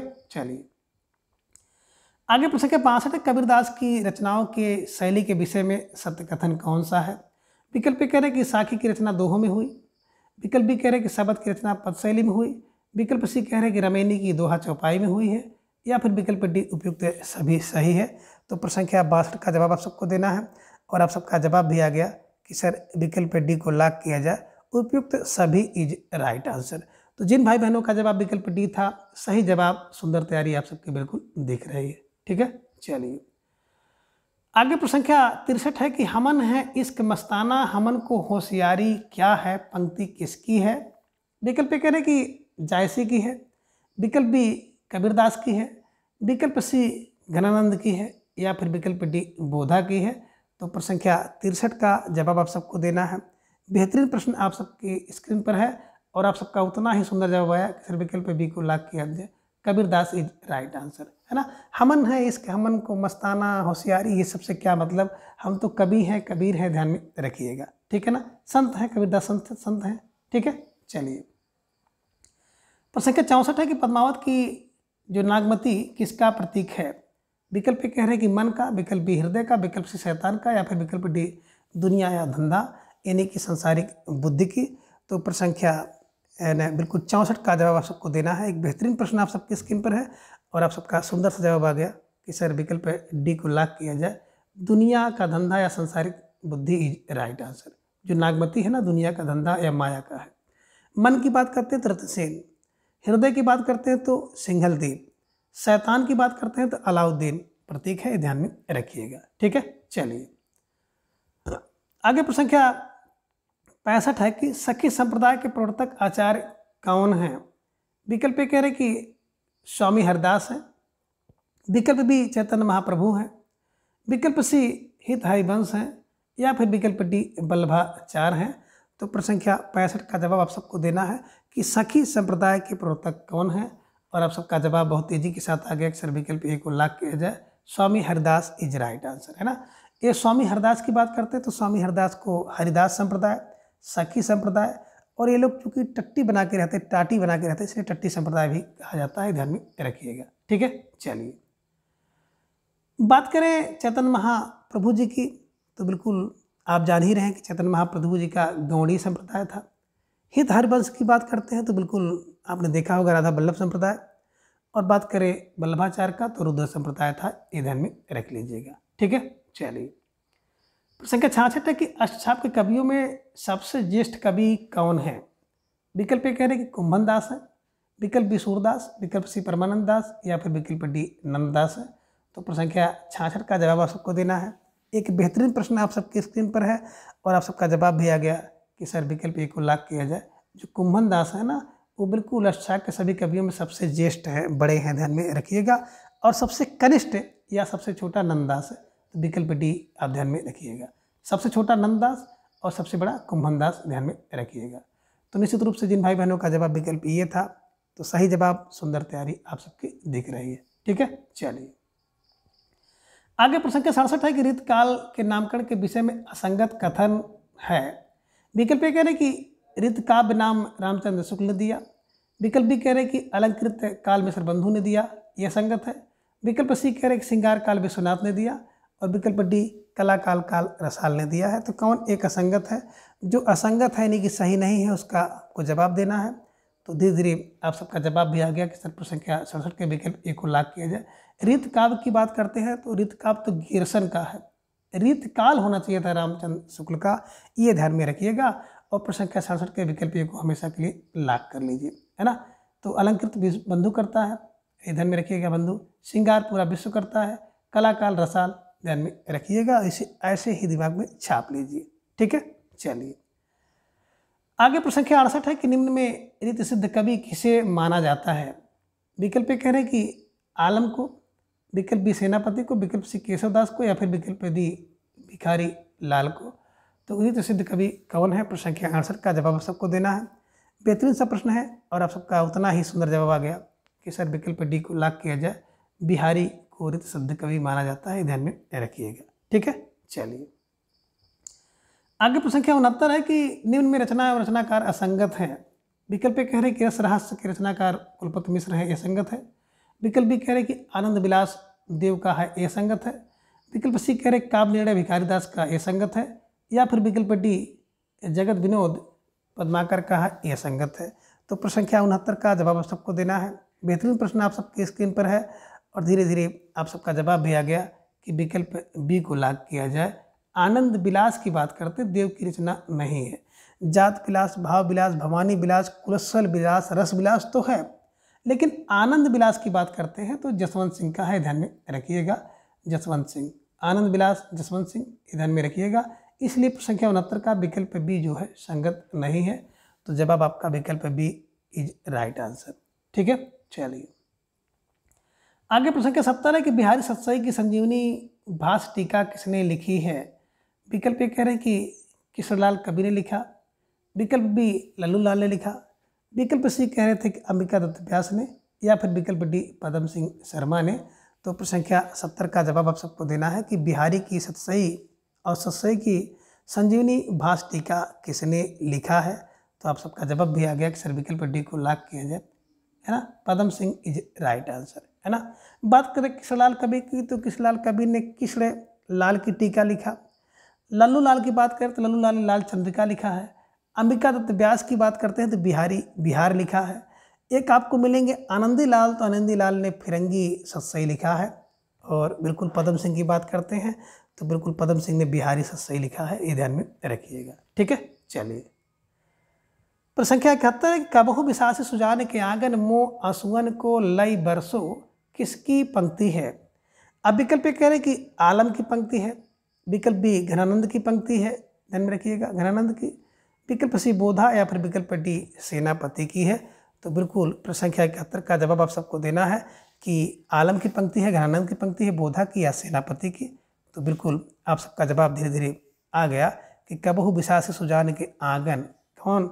विकल्प बी घनानंद राइट आंसर, है ना, ये ध्यान में रखिएगा। ठीक है, चलिए प्रश्न संख्या 72 है कि रामनाथ त्रिपाठी की फुटकल काव्य संग्रह की कौन सी कृति है। विकल्प कह रहे कि मिलन है। विकल्प बी पथिक है। विकल्प सी स्वप्न या फिर विकल्प डी मानसी है। तो प्रश्न संख्या 72 का जवाब आप सबको देना है और आप सबका जवाब भी आ गया कि बिल्कुल सर विकल्प डी को लाख किया जाए, मानसी इज राइट आंसर, है ना। मिलन की बात करते हैं तो रामनाथ त्रिपाठी ने 1917 में मिलन एक प्रबंध काव्य लिखा। पथिक की बात करते तो 1920 में एक पथिक है प्रबंध काव्य लिखा।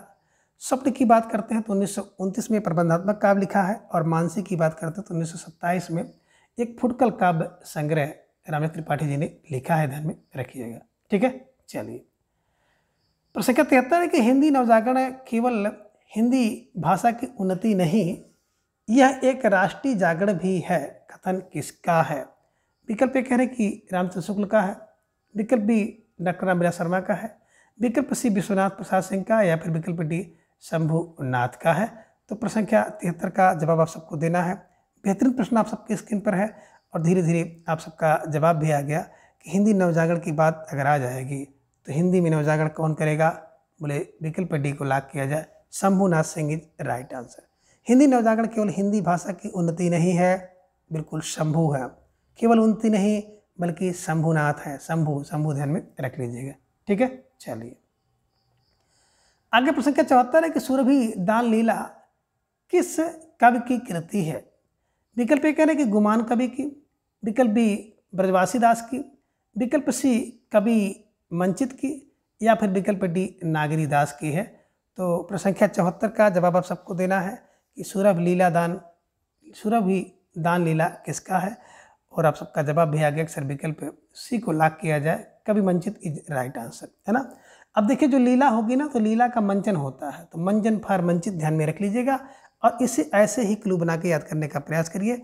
जब भी मैं इस रचना की चर्चा करता हूँ तो मैं बिल्कुल आपको यही बताता हूँ कि सुरभि दान ध्यान लीला है, तो लीला का मंचन करो, मंचित करो, कवि मंचित द्वारा लिखी गई है, ध्यान में रखिएगा, ठीक है। चलिए आगे प्रश्न संख्या 75 है कि भारत हरिश्चंद्र की खड़ी बोली में रचित कविता कौन सी है? विकल्प कह रहे हैं कि फूलों का कुर्ता है, विकल्प बी कह रहे हैं कि फूलों का गुच्छा है, विकल्प सी कह रहे हैं कि प्रात समीरण है, या फिर विकल्प डी कह रहे हैं कि फूलों का गुच्छा एवं दशरथ बिलाप दोनों है। तो बिल्कुल आप सबका जो जवाब है सही जवाब विकल्प डी इज राइट आंसर। जिन भाई बहनों का जवाब विकल्प डी आया निश्चित रूप से आप सबकी तैयारी बहुत ही बेहतरीन है और आप सब बिल्कुल बधाई के पात्र हैं, ठीक है। चलिए आगे संख्या है कि रसिक प्रिया एवं कप्रिया की टीका किसने लिखी है? तो बिल्कुल आप सबको सोच समझकर जवाब आपको देना होगा। प्रश्न संख्या 76 आप सबके स्क्रीन पर है। विकल्प ए कह रहे हैं कि प्रताप नारायण मिश्र ने लिखा, विकल्प बी कह रहे हैं कि बिल्कुल सरदार कवि ने लिखा, विकल्प सी कह रहे हैं कि ग्वाल कवि ने लिखा, या फिर विकल्प डी सेवक ने लिखा है। तो प्रश्न संख्या आपको 76 का जवाब देना होगा कि रसिक प्रिया एवं कप्रिया की टीका किसने लिखी है। सोचिए समझिए विचार कीजिए, इसके बाद जो है प्रश्न संख्या बिल्कुल 76 का जवाब दीजिए। तो धीरे धीरे आप सबका जवाब भी आ गया कि सर जो रसिक प्रिया है और कप्रिया की टीका कोई और नहीं कर पाएगा, बिल्कुल सरदार जो होगा, तो सरदार कवि ने किया है, ये ध्यान में रखिएगा। और प्रश्न संख्या 76 के जो जवाब को एज इट इज बिल्कुल आप कंठस्थ कर लीजिए, ठीक है। चलिए आगे प्रश्न संख्या 77 है कि शेख नबी की कृति कौन सी है? विकल्प कह रहे हैं कि नल दमयंती, विकल्प बी इंद्रावती, विकल्प सी ज्ञानदीप, या फिर विकल्प डी चित्रावली है। तो प्रश्न संख्या 77 का जवाब सबको देना है। बेहतरीन प्रश्न आप सबके स्क्रीन पर है और आप सबका सुंदर सा जवाब आ गया कि शेख नबी और बिल्कुल विकल्प सी ज्ञानदीप, ज्ञानदीप का शेख नबी ध्यान में रखिएगा। बात करें नल दमयंती, तो नल दमयंती, दमयंती माने पति होता है, तो नरपति व्यास का है। इंद्रावती की बात करें तो इंद्रावती एक तो नूर है, तो नूर मोहम्मद की रचना है। ज्ञानदीप, ज्ञानदीप एक नई द्वीप है, शेख नवी द्वीप है शेख नबी का। और चित्रावली, चित्र को मान लो उस्मान की रचना है, ध्यान में रखिएगा। तो फिलहाल प्रश्न संख्या जो 77 है, 77 का जवाब विकल्प सी इज राइट आंसर, ठीक है। चलिए प्रश्न संख्या 78 है कि मैंने उसको जब जब देखा लोहा जैसे तपते देखा गलते देखा, यह पंक्ति किसकी है? विकल्प कह रहे केदारनाथ सिंह की है, विकल्प बी केदारनाथ अग्रवाल की, विकल्प सी शमशेर सिंह की, या फिर विकल्प डी अगेय की। तो प्रश्न संख्या 78 का जवाब आप सबको देना है। बेहतरीन प्रश्न है और आप सबका सुंदर सा जवाब आ गया कि सर विकल्प बी को लॉक किया जाए, Kedarnath Agarwal is right answer, है ना। आप जब जब केदार में जाओगे ना तब तक उसको देखोगे, कैसे देखोगे? गलते तपते जलते सब। कब? अगर केदारनाथ में अगर आप जाओगे तो बिल्कुल उसको गलते देखोगे, तपते देखोगे, जलते देखोगे, ऐसे क्लू बनाइएगा और इसे बिल्कुल ध्यान में रख लीजिए, ठीक है। चलिए प्रश्न संख्या 79 कि हिंदी फारसियन वाक्यबुलरी के लेखक कौन है? विकल्प कह रहे हैं कि लल्लू लाल है, विकल्प बी कह रहे हैं कि इंसाल्लाह खां है, विकल्प सी सदल मिश्र है, या फिर विकल्प डी सदा सुखलाल है। तो प्रश्न संख्या 79 का जवाब आप सबको देना है। एक बेहतरीन प्रश्न आप सबके स्क्रीन पर है और धीरे धीरे आप सबका जवाब भी आ गया कि सर बिल्कुल सदल मिश्र को लॉक किया जाए, है ना। पार्सियन वाक्यबुलरी किसके पास है? तो बोले पार्सियन वाक्यबुलरी सदल के पास है, सदल मिश्र के पास है। तो जो मिश्र लोग होते हैं ना वो पार्सियन वाक्यबुलरी रखते हैं, ऐसे कुछ क्लू बनाइएगा और इसे दिमाग में बैठा लीजिएगा, ठीक है। चलिए आगे प्रश्न संख्या 80 है कि प्रेमचंद की अंतिम और अपूर्ण उपन्यास मंगलसूत्र का प्रमुख पात्र कौन सा है। विकल्प ए कह रहे हैं कि सूरदास है, विकल्प बी कह रहे हैं रतन है, विकल्प सी कह रहे होरी है, या फिर विकल्प डी देव कुमार है। तो प्रश्न संख्या 80 का जवाब आप सबका आ गया कि सर विकल्प डी को लॉक किया जाए, Dev Kumar is right answer, है ना। जो मुंशी प्रेमचंद का अंतिम उपन्यास था जो कि अपूर्ण था, मंगलसूत्र, तो मंगलसूत्र का जो प्रमुख पात्र था देव कुमार था, ये ध्यान में रखिएगा। ठीक है, चलिए आगे प्रश्न संख्या 81 है कि निम्न में से एक कौन सा उपन्यास नागार्जुन का नहीं है। तो विकल्प ए कह रहे हैं कि रत्नाथ की चाची उपन्यास नहीं है, विकल्प बी कह रहे हैं कि बाबा बटेश्वर नाथ नहीं है, विकल्प सी कह रहे हैं कि प्रति पर कथा नहीं है, या फिर विकल्प डी वरुण के बेटे नहीं है। तो प्रश्न संख्या 81 का जवाब आप सबको देना है और आप सबका जवाब भी आ गया कि सर विकल्प सी को लॉक किया जाए, प्रति पर कथा रेणु जी का है, ये ध्यान में रखिएगा, नागार्जुन जी का नहीं है। तो निश्चित रूप से जिन भाई बहनों का जवाब विकल्प सी था सही जवाब, सुंदर तैयारी आप सबकी बिल्कुल देख रहे हैं। प्रश्न संख्या 82 है कि सफ़ेद घोड़ा काला सवार नहीं बल्कि यहाँ पे लाल सवार होना था, सफ़ेद घोड़ा लाल सवार उपन्यास किसका है। विकल्प ए कहने की बदी उज़्मा का है, विकल्प बी जगदीश माथुर का है, विकल्प सी कह रहे हैं राही मासूम रजा का है, या फिर विकल्प डी हृदयेश का है। तो प्रश्न संख्या 82 का जवाब सबको देना है और आप सबका जवाब भी आ गया कि सर विकल्प डी को लॉक किया जाए।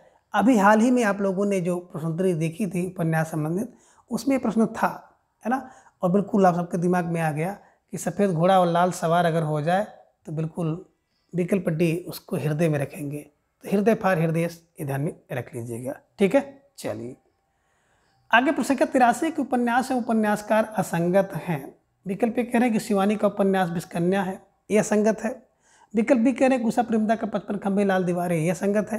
विकल्प सी कह रहे हैं कि मन्नू भंडारी का आपका बंटी, यह असंगत है।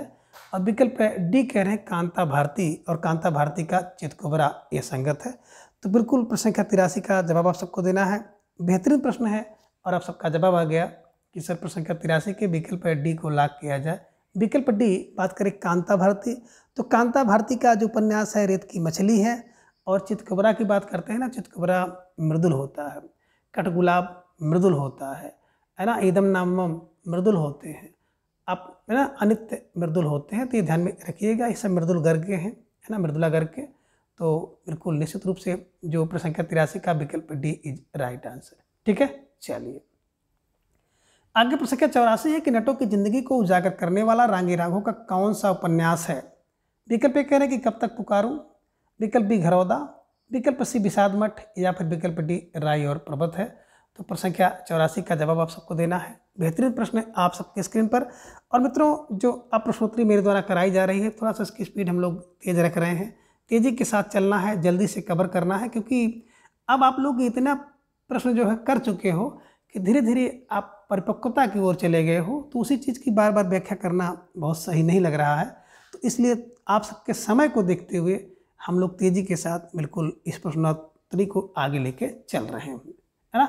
तो बिल्कुल नटों की ज़िंदगी को उजागर करने वाला उपन्यास कौन सा है। विकल्प ए कह रहे हैं कि कब तक पुकारूं, विकल्प बी घरौदा, विकल्प सी विषाद मठ, या फिर विकल्प डी है राई और पर्वत। तो आप सबका जवाब भी आ गया कि सर प्रश्न संख्या 84 का जो विकल्प है, विकल्प ये कब तक पुकारूं इज राइट आंसर।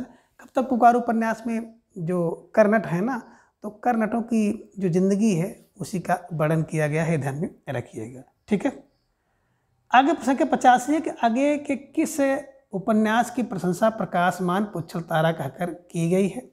तो विकल्प ए कह रहे कि नदी के द्वीप की, विकल्प बी अपने अपने अजनबी की, विकल्प सी शेखर एक जीवनी, या फिर विकल्प डी उपयुक्त में से कोई नहीं।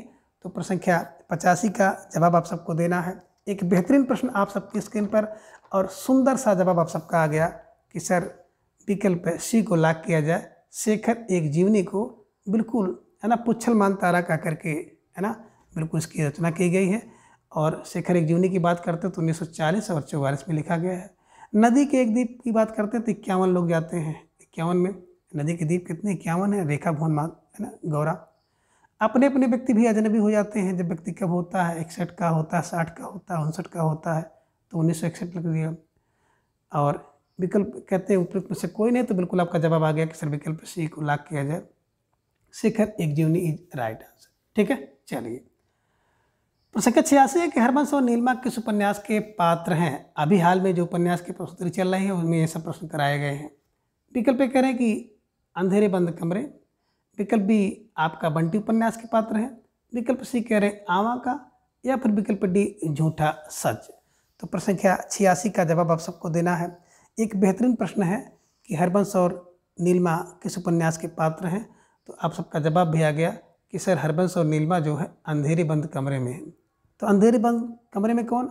हरबंश और नीलिमा, ये ध्यान में रखिएगा। ठीक है ना। ये निश्चित रूप से जिन भाई बहनों का जवाब विकल्प ये था, सही जवाब सुंदर तैयारी ध्यान में रख लीजिएगा। ठीक है, चलिए।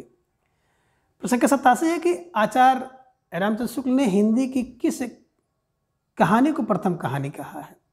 विकल्प ए कह रहे हैं कि इंदुमती को कहा, विकल्प बी परिणी परिणय को कहा, विकल्प सी कह रहे हैं कि एक टोकरी भर मिट्टी को कहा, या फिर विकल्प डी जमींदार का दृष्टांत को कहा है। तो प्रश्न संख्या 87 का जवाब आप सबको देना है कि शुक्ल के अनुसार हिंदी का प्रथम कहानी कौन सा है। तो आप सबका जवाब भी आ गया कि सर विकल्प ए को लॉक किया जाए, इंदुमती इज राइट आंसर। तो जिन भाई बहनों का जवाब विकल्प है ये इंदुमती है, सही जवाब, सुंदर तैयारी बिल्कुल आप सबके दिख रही है। परिणय की बात करते हैं तो डॉक्टर बच्चन सिंह ने, ध्यान में रखिएगा, परिणय को प्रथम कहानी माना। एक टोकरी भर मिट्टी जो कि बिल्कुल माधवराव सप्रे की है, देवी प्रसाद वर्मा जी ने प्रथम बिल्कुल कहानी माना है। और जमींदार के दृष्टांत की बात करते हैं ना, तो राजेंद्र बड़वालिया जी ने इसको, है ना, हिंदी का प्रथम कहानी माना है। तो ध्यान में रखिएगा। तो निश्चित रूप से शुक्ल जी के अनुसार विकल्प ये इंदुमती, ध्यान में रखिएगा। हालांकि अगर देखा जाए तो आधुनिक शोध के अनुसार एक टोकरी भर मिट्टी हिंदी की पहली कहानी मानी जा रही है। ये ध्यान में आप रखिएगा, माधवराव सप्रे द्वारा लिखा गया है। ठीक है, चलिए। प्रश्न संख्या 88 है कि दुखवा मैं कासे कहूँ मुरी सजनी कहानी किसकी है। विकल्प ए कह रहे हैं कि जयशंकर प्रसाद द्विवेदी की है, विकल्प बी प्रेमचंद का है, विकल्प सी यशपाल का, या फिर विकल्प डी चतुरसेन शास्त्री का है। तो प्रश्न संख्या 88 का जवाब आप सबको देना है। बेहतरीन प्रश्न है और आप सबका जवाब भी आ गया कि सर विकल्प डी को लॉक किया जाए, Chatursen Shastri is right answer, है ना। तो निश्चित रूप से जो व्यक्ति चतुर होता है ना, वो कहता है कि दुखवा मैं कहाँ से कहूँ मुरी सजनी। तो चतुर व्यक्ति अपना दुख किसी से नहीं कहता है। तो ये ध्यान में रखिएगा और इसी क्लू से इसको बिल्कुल अपने दिमाग में हमेशा के लिए बैठा लीजिए। ठीक है, चलिए। प्रश्न संख्या 89 कि सहज कहानी आंदोलन के प्रवर्तक कौन थे। विकल्प ए कह रहे हैं कि महीप सिंह, विकल्प बी कमलेश्वर, विकल्प सी अमृत राय, या फिर विकल्प डी राजेंद्र यादव हैं। तो प्रश्न संख्या 89 का जवाब आप सबको देना है और आप सबका जवाब भी आ गया कि सर विकल्प सी को लॉक किया जाए, अमृत राय इज राइट आंसर, है ना। देखिए सहज क्या होता है, बोले सर अमृत सहज होता है, हर व्यक्ति उसको सहज तुरंत स्वीकार कर लेता है। तो सहज है अमृत, ध्यान में रखिएगा। अमृत राय का सहज कहानी, ध्यान में रखिएगा। महीप से सचेतन रहना चाहिए, सचेतन कहानी के आंदोलन के प्रवर्तक हैं। कमलेश्वर के समांतर चलना चाहिए, समांतर कहानी आंदोलन के प्रवर्तक हैं।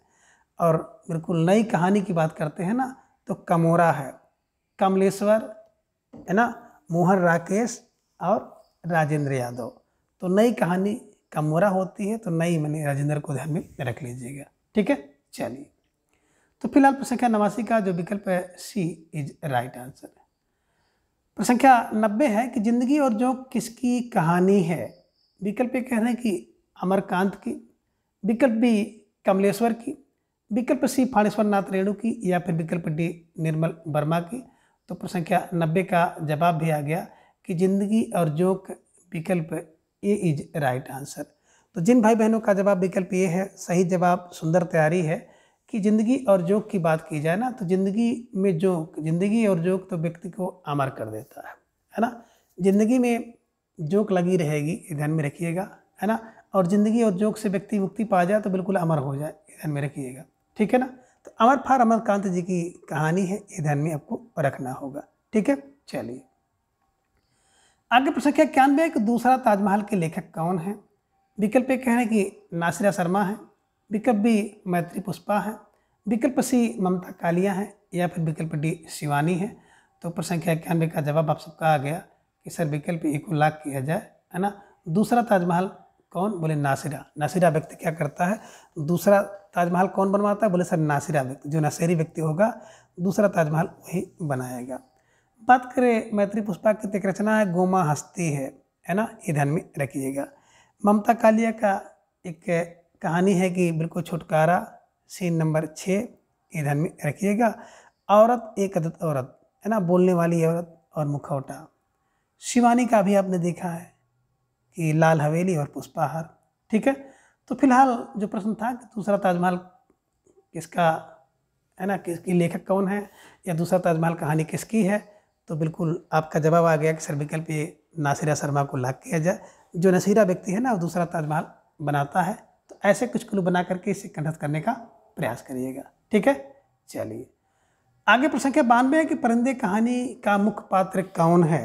विकल्प ए कह रहे हैं कि लतिका है, विकल्प बी गिरीश है, विकल्प सी करीमुद्दीन है, या फिर विकल्प डी उपयुक्त सभी हैं। तो प्रश्न संख्या 92 का जवाब आप सबका आ गया कि सर विकल्प डी को लॉक किया जाए, उपयुक्त सभी इज राइट आंसर। तो जिन भाई बहनों का जवाब विकल्प डी था सही जवाब, सुंदर तैयारी बिल्कुल आप सबकी दिख रही है। ठीक है, चलिए आगे प्रश्न संख्या 93 है कि नई कोयल किसकी कहानी है? विकल्प ए कह रहे हैं कि विवेकी राय की, विकल्प बी संजीव की, विकल्प सी सानी की, या फिर विकल्प डी धीरेन्द्र अस्थाना की। तो प्रश्न संख्या 93 का जवाब आप सबको देना है कि नई कोयल किसकी कहानी है। तो आप सबका जवाब भी आ गया कि जो नई कोयल होती है ना, बिल्कुल आप सबका जवाब आया कि विकल्प ए को लॉक किया जाए, विवेकी राय है ना। तो जो नई कोयल है ना, तो नई कोयल विवेकी होती है, ये ध्यान में रखिएगा। तो नई कोयल विवेकी राय की कहानी ध्यान में रख लीजिएगा। ठीक है, चलिए प्रश्न संख्या 94 है कि इंस्टॉलमेंट किसका कहानी संग्रह है? तो इंस्टॉलमेंट की बात करते हैं, किसका कहानी संग्रह है? विकल्प ये कह रहे हैं कि निराला का, विकल्प बी जैनेंद्र कुमार का, विकल्प सी भगवती चरण वर्मा का, या फिर विकल्प डी सुभद्रा कुमारी चौहान का है। तो प्रश्न संख्या 94 का जवाब आप सबको देना है। सोचिए, समझिए, विचार कीजिए, इसके बाद जवाब दीजिए। तो धीरे धीरे आप सबका जवाब भी आ गया कि सर इंस्टॉलमेंट की बात करते हैं ना, तो एक इंस्टॉलमेंट भगवती के चरण में कर दीजिए। तो भगवती के चरण का मतलब भगवती चरण वर्मा इज राइट आंसर। और जब भी मैं इस रचना की चर्चा करता हूँ तो मैं बिल्कुल इसी क्लू का प्रयोग करता हूँ कि इंस्टॉलमेंट, एक इंस्टॉलमेंट तो भगवती के चरण में कर दीजिए। तो भगवती के चरण मतलब भगवती चरण वर्मा इज राइट आंसर। ठीक है, चलिए आगे प्रश्न संख्या 95, गोरी नजरों में हम यात्रा साहित्य किसका है? विकल्प ए कह रहे हैं कि मोहन राकेश का है, विकल्प बी विष्णु प्रभाकर का है, विकल्प सी कह रहे हैं कि प्रभाकर माचवे का है, या फिर विकल्प डी डॉक्टर रघुवंश का है। तो प्रश्न संख्या 95 का जवाब आप सबको देना है और आप सबका जवाब भी आ गया कि बिल्कुल विकल्प सी को लॉक किया जाए, Prabhakar Machwe is right answer. कैसे दिमाग में बैठाएंगे? देखिए, गोरी नज़रों में है ना, गोरों की नज़रों में कौन? बोलो प्रभा। प्रभा गोरी होती है, चाँद होता है, साफ होता है, तो ध्यान में रखिएगा। और प्रभा आपने देखा होगा ना, माखन जैसा होता भी है, गोरा गोरा। तो बस ध्यान में रख लीजिएगा कि गोरी नज़र में कौन है? बोले प्रभाकर, प्रभाकर माचवे। ठीक है, ये ध्यान में रख लीजिएगा और इसे ऐसे ही कंठस्थ करने का प्रयास करिए। ठीक है, चलिए आगे प्रश्न संख्या 96 है कि रसीदी टिकट किसकी आत्मकथा है? विकल्प ए कह रहे हैं कि मनोहर श्याम, विकल्प ए कह रहे हैं कि मनोहर श्याम जोशी की आत्मकथा है, विकल्प बी मैत्री पुष्पा की आत्मकथा है, विकल्प सी नागेंद्र, या फिर विकल्प डी अमृता प्रीतम का है। तो प्रश्न संख्या 96 का जवाब आप सबको देना है कि रसीदी टिकट किसकी आत्मकथा है। तो धीरे धीरे आप सबका जवाब भी आ गया कि सर विकल्प डी को लॉक किया जाए, Amrita Pritam is right answer. कैसे दिमाग में बैठाएंगे? तो देखिए मित्रों, बात करें रसीदी टिकट की, तो जो रसीदी टिकट है ना, व्यक्ति अपने प्रीतम को देता है, अपने प्रीतमा को देता है। तो रसीदी टिकट प्रीतम को, तो प्रीतम का मतलब Amrita Pritam is right answer. ठीक है, चलिए आगे प्रश्न संख्या 97 है कि अपोलो का रथ रिपोर्टाज किसका है? विकल्प ए कह रहे हैं कि श्रीकांत वर्मा का है, विकल्प बी शमशेर सिंह का है, विकल्प सी रांगे राघव का है, या फिर विकल्प डी विवेकी राय का है। तो आप सबका जवाब भी धीरे धीरे आ गया कि सर अपोलो का जो रथ है ना, वो विकल्प ये श्रीकांत को लॉक किया जाए। तो Shrikant Verma is right answer. जिन भाई बहनों का जवाब विकल्प ये है, तो निश्चित रूप से आप सबकी तैयारी बहुत अच्छी है और आप सब बधाई के पात्र हैं। ठीक है, तो अपोलो का रथ श्रीकांत वर्मा, अपोलो का रथ श्रीकांत वर्मा के लिए। प्रश्न संख्या 98 है कि सच्ची समालोचना किसकी कृति है? विकल्प ए कह रहे हैं कि श्याम सुंदर दास की है। विकल्प बी बालकृष्ण शर्मा की है। विकल्प सी कह रहे हैं किशोरीलाल गोस्वामी की है।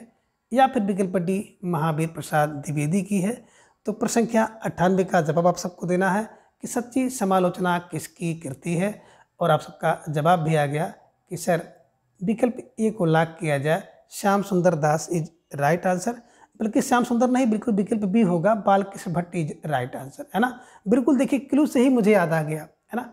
सच्ची समालोचना कौन कर सकता है कि बिल्कुल बाल कर सकता है, बाल गोपाल कर सकते हैं, है ना। तो बालकृष्ण कौन सच्ची समालोचना कर सकते हैं, है ना। कभी कभी आपने देखा होगा कि जो बच्चे होते हैं उनसे पूछा जाता है कि पापा घर पे हैं कि नहीं है, पापा अच्छे हैं कि नहीं अच्छे हैं, मम्मी अच्छी है कि नहीं अच्छी है।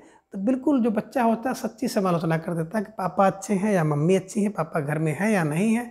और कभी कभी तो उत्तर इस तरह से मिल जाता है ना कि पापा तो मना किए थे, कोई पूछेगा तो कहते हैं पापा घर में नहीं है।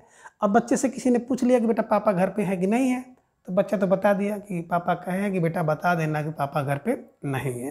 तो सच्ची समालोचना कौन कर सकता है, बिल्कुल बालकृष्ण, है ना, शर्मा इज राइट आंसर। ठीक है, चलिए प्रश्न संख्या 99 है कि अपनी बात निबंध संग्रह किसका है।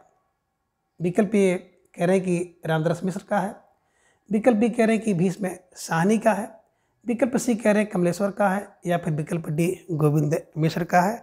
तो प्रश्न संख्या 99 का जवाब आप सबको देना है कि अपनी बात निबंध संग्रह किसका है।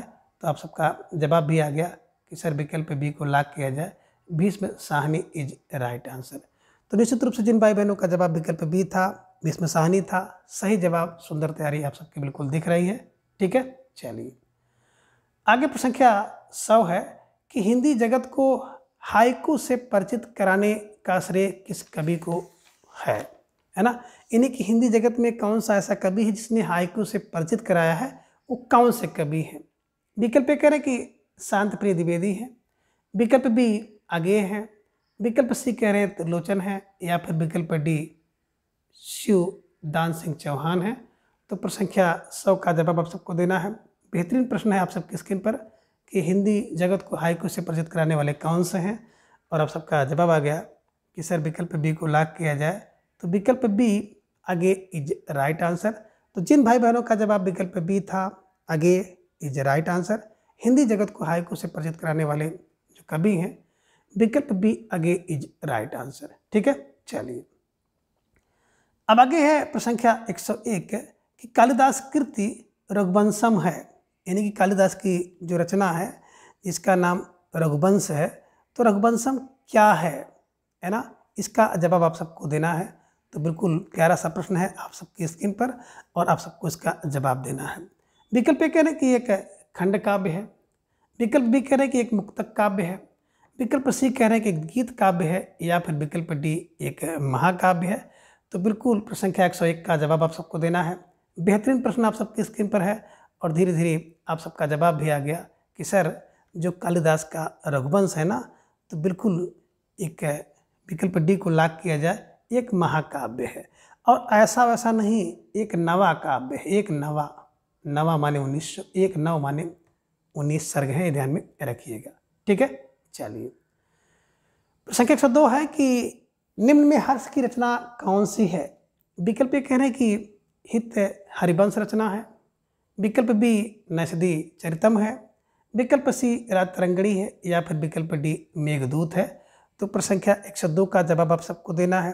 बेहतरीन प्रश्न आप सबकी स्क्रीन पर और उतना ही सुंदर आप सबका जवाब आ गया कि सर हर्ष की जो रचना है ना, हर्ष की नैषधि चरितम है।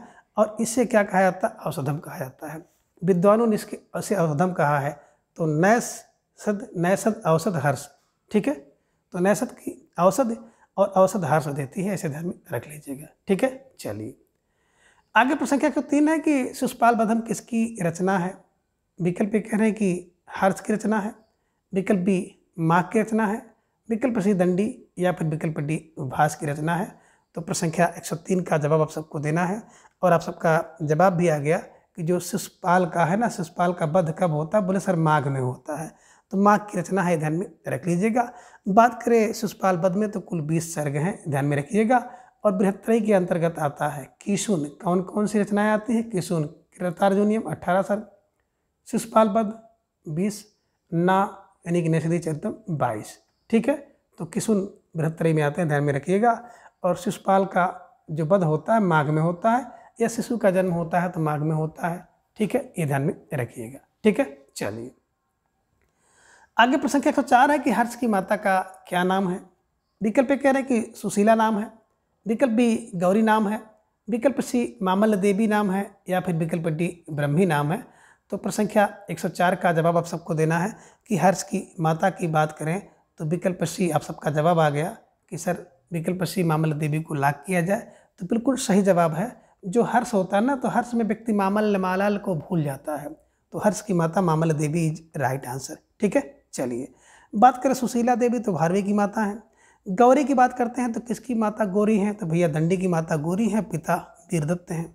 ठीक है, और ब्रह्मी किसकी माता है, तो बिल्कुल माँ की मात्रा ब्रह्मी है, ध्यान में रखिएगा। ठीक है, चलिए प्रश्न संख्या 105 है कि किस कवि की वाणी नारिकेल के समान है। विकल्प ए कह रहे कालिदास की वाणी, विकल्प बी भारवी की वाणी, विकल्प सी दंडी की वाणी, या फिर विकल्प डी माँ की वाणी है। तो प्रश्न संख्या 105 का जवाब आप सबको देना है। बेहतरीन प्रश्न आप सबके स्क्रीन पर है, और उतना ही सुंदर जवाब आप सबका आ गया कि जो वाणी है ना नारिकेल की, जहाँ विकल्प बी को लाख किया जाए भारवी। भारवी नारी, भारवी नारिकेल है ना, भारवी की वाणी जो होती है वो नारिकेल के समान है, ध्यान में रखिएगा। अब नारिकेल का मतलब नारियल के समान होता है। जो नारियल होता है ना बिल्कुल बाहर से बहुत कठोर होता है, अंदर बड़ा ही मुलायम होता है, सॉफ्ट होता है। तो बिल्कुल वैसे ही किसकी वाणी थी, भारवी की, ध्यान में रख लीजिएगा। ठीक है, चलिए आगे प्रश्न संख्या 106 है कि राम शब्द का षष्ठी एकवचन रूप होगा। विकल्प कह रहे हैं कि रामो होगा, विकल्प बी रामस्व होगा, विकल्प सी कह रहे हैं रामे होगा, या फिर विकल्प डी रामेशु होगा। तो प्रश्न संख्या 106 का जवाब आप सबको देना है। बेहतरीन प्रश्न आप सबकी स्क्रीन पर है, और उतना ही सुंदर जवाब आप सबका आ गया कि सर विकल्प बी को लाख किया जाए, रामस इज राइट आंसर। ठीक है, चलिए प्रश्न संख्या 107 है कि सर्वस्व शब्द रूप है। अब सर्वस्व शब्द रूप किस विभक्ति का है। विकल्प ए कह रहे हैं कि चतुर्थी विभक्ति का, विकल्प बी पंचमी विभक्ति का, विकल्प सी कह रहे हैं कि षष्ठी विभक्ति का है, या फिर विकल्प डी सप्तमी विभक्ति का है। तो प्रश्न संख्या 107 का जवाब आप सबका आ गया कि सर विकल्प सी को लाख किया जाए, षष्ठी विभक्ति इज राइट आंसर है ना, सर्वस्व सर्वयो सर्वेशाम। ठीक है, तो निश्चित रूप से जो विकल्प था विकल्प सी इज राइट आंसर। ठीक है, चलिए आगे प्रश्न संख्या 108 है कि रससूत्र की अनुमतवादी व्याख्या करने वाले आचार्य कौन से हैं। विकल्प कह रहे हैं कि भट्ट नायक हैं, विकल्प बी कह रहे हैं कि भट्ट शंकुक हैं, विकल्प सी कह रहे हैं भट्ट लोलट हैं, या फिर विकल्प डी अभिनव गुप्त हैं। तो प्रश्न संख्या 108 का जवाब आप सबको देना है। बेहतरीन प्रश्न है, और आप सबका सुंदर सा जवाब आ गया कि सर विकल्प बी को लाख किया जाए, Bhatt Nayak is Bhatt Shankuk is right answer. बिल्कुल सही है, और बिल्कुल मैंने बताया था कि शंका में अनुमान होता है, तो शंकु शंका अनुमति, और आपने बताया कि सर अनुमति लेते हैं, शंख बजाने की अनुमति लेते हैं, तो शंख शंख शंख बजाने की अनुमति लेते हैं। तो बिल्कुल सही ट्रिक है, बहुत लाजवाब ट्रिक है, और इस ट्रिक को बिल्कुल अपने दिमाग में रख लीजिए कि शंख बजाने के लिए अनुमति लेते हैं। तो शंकुक की अनुमति, शंका होती है तो अनुमान होता है। विकल्प में आप देख रहे हैं भट्ट नायक। अब नायक जो होता है ना भोग करता है, तो भुक्तिवाद। ठीक है, भट्ट लोलट की बात करते हैं, लुल्लट का उत्पत्तिवाद। जब बच्चा उत्पन्न होता है, जिस जन्म होता है उत्पत्ति के समय लुल करते हैं ना, तो लुल्लट। और अभिनव गुप्त का अव्यक्तिवाद, ये ध्यान में रखिएगा। तो निश्चित रूप से जिन भाई बहनों का जवाब विकल्प बी था भट्ट शंकुक की राइट आंसर, सही जवाब, सुंदर तैयारी, और आप सबको ढेर सारी बधाई। ठीक है, चलिए आगे प्रश्न संख्या 109 है कि निम्न में एक विकल्प सुमेलित नहीं है। तो कौन सा विकल्प है जो कि सुमेलित नहीं है। विकल्प कह रहे हैं कि रसगंगाधर जगन्नाथ की रचना है, विकल्प बी कह रहे हैं कि साहित्य दर्पण दंडी की रचना है, विकल्प सी कह रहे हैं काव्य प्रकाश मम्मट का, या फिर विकल्प डी कह रहे हैं कि वक्रोक्ति जीवितम कुंतक का है। तो कौन एक सही सुमेलित नहीं है। प्रश्न संख्या बिल्कुल 109 का जवाब आप सबको देना है, और धीरे धीरे आप सबका जवाब भी आ गया कि सर विकल्प बी को लाख किया जाए, है ना, साहित्य का दर्पण, है ना, साहित्य को दर्पण में पूरा विश्व देखता है, तो ये विश्वनाथ का साहित्य दर्पण है, ध्यान में रखिएगा। दंडी का काव्यदर्श है, दस कुमार चरितम है, ये ध्यान में रखिएगा, ठीक है ना। बाकी बात करें रसगंगाधर तो जगन्नाथ का है, काव्य प्रकाश मम्मट का है, वक्रोक्तियुतम कुंतक का है, ये ध्यान में रखिएगा, ठीक है। चलिए आगे प्रश्न संख्या 110 है कि एक लक्षण एवं आचार अशुद्ध हैं। विकल्प कह रहे कि शब्दार्थों सहित काव्यम भरतमुनि का है। विकल्प बी कह रहे कि तद्दोषो शब्दार्थों सहित मम्मट का। विकल्प सी कह रहे कि वाक्यम शतकम काव्यम विश्वनाथ का। या फिर विकल्प डी है रमणीय प्रतिपादक है जगन्नाथ। तो कौन सा विकल्प एक अशुद्ध है या सही नहीं है, प्रश्न संख्या 110 का जवाब आप सबको देना है। बेहतरीन प्रश्न है और आप सबका जवाब भी धीरे धीरे आ गया कि शब्दार्थों सहित काव्यम की बात करते हैं तो शब्द अर्थ सहित काव्य भरत मुनि का नहीं है, बिल्कुल शब्दार्थों सहित काव्यम की बात करते हैं तो भामा का है, ये ध्यान में रखिएगा। भामा माने मामा, भामा भामा का, ये ध्यान में रखिएगा। तद्दोषो तद नहीं मम, मम नहीं तद्दोष, मम नहीं तद्दोष, जहाँ पे देखिए तद्दोष लगा दीजिए मम दोष, मम नहीं तद्दोष, ठीक है। वाक्यम रसात्मकम विश्वम, तो वाक्यम विश्वम, वाक्यम विश्वम विश्वनाथ का है। रमणी जगन्नाथ, ये ध्यान में रखिएगा। तो ये सब छोटे छोटे क्लू हैं और इस क्लू की सहायता से आप बिल्कुल इस प्रश्न को आप दिमाग में छाप लीजिए और कहीं पर दिख जाए तो सही विकल्प चुनने का प्रयास करिए, ठीक है। चलिए आगे प्रश्न संख्या 111 है कि संप्रदाय के विषय में असंगत है। विकल्प कह रहे कि अलंकार संप्रदाय के संस्थापक जो हैं भामा हैं। विकल्प भी कह रहे कि रस संप्रदाय के भरत मुनि हैं। विकल्प सी कह रहे हैं कि ध्वनि संप्रदाय के आनंदवर्धन हैं। और विकल्प डी कह रहे हैं कि वक्रोक्त संप्रदाय के वामन हैं। तो प्रश्न संख्या 111 का जवाब आप सबको देना है कि कौन सा एक जो विकल्प है असंगत है, यानी कि सही नहीं है। तो एक तरफ देख रहे हैं संप्रदाय और दूसरी तरफ उसके जो प्रवर्तक हैं कौन अशुद्ध हैं। तो बिल्कुल आप सबका जवाब भी आ गया सर, विकल्प डी को लॉक किया जाए। विकल्प डी वक्रोक्ति संप्रदाय की बात करते हैं ना, तो व्यक्ति वक्र हो जाता है, वक्रोक्ति संप्रदाय है ना, ये ध्यान में रखिएगा। अब व्यक्ति वक्रोक्त कब हो जाएगा, जब उसके ऊपर कुंतल भर वजन लाद दोगे तो वक्र हो जाएगा, वक्र टेढ़ा हो जाएगा। तो वक्रोक्ति संप्रदाय के जो संस्थापक हैं कुंतक है, ध्यान में रखिएगा। बामन की बात करते हैं तो बामन तो रीत संप्रदाय के, ब्राह्मण की रीत होती है ना, तो रीत संप्रदाय के, ध्यान में रखिएगा। अलंकार भामा करते हैं, मामा करते हैं तो मामा का है। रस भरते हैं तो रस संप्रदाय के भरते हैं। ध्वनि से आनंद होता है तो आनंदवर्धन है, ये ध्यान में रखिएगा। तो निश्चित रूप से जिन भाई बहनों का जवाब विकल्प डी था सही जवाब और सुंदर तैयारी बिल्कुल आप सबकी दिख रही है और आप सब बिल्कुल सुबह से लेकर के पूरी प्रश्नोत्तरी में जुड़े हुए हैं। इसके लिए एक बार फिर से आप सभी को बहुत बहुत आभार, बहुत बहुत साधुवाद और कोटि कोटि धन्यवाद, ठीक है। चलिए आगे प्रश्न संख्या 112 है कि श्रृंगार रस का स्थायी भाव है। विकल्प कह रहे कि शोक है। विकल्प बी रति है। विकल्प सी विस्मय है या फिर विकल्प डी उत्साह है। तो प्रश्न संख्या 112 का जवाब आप सबको देना है और धीरे धीरे आप सबका जवाब भी आ गया कि जो श्रृंगार है ना, श्रृंगार रस का स्थायी भाव रति होता है। शोक की बात करते हैं तो शोक भैया, शोक किसका स्थायी भाव है, करुण का है। विस्मय अद्भुत का स्थायी भाव है और उत्साह की बात करते हैं तो बीरस का स्थायी भाव उत्साह है, ये ध्यान में रखिएगा। तो फिलहाल जो प्रश्न संख्या 112 का विकल्प B is right answer, star लगाइए। कभी कभी आपसे जो परीक्षा में ना रस के अस्थायी भाव को ही पूछ लिया जाता है, तो बिल्कुल जितने भी रस हैं और जितने अस्थायी भाव हैं उसको आपको कंठस्थ कर लेना है, ठीक है। चलिए आगे प्रश्न संख्या 113 है कि निम्न में कौन सा वाणी का छंद है। विकल्प कह रहे हैं कि दोहा है।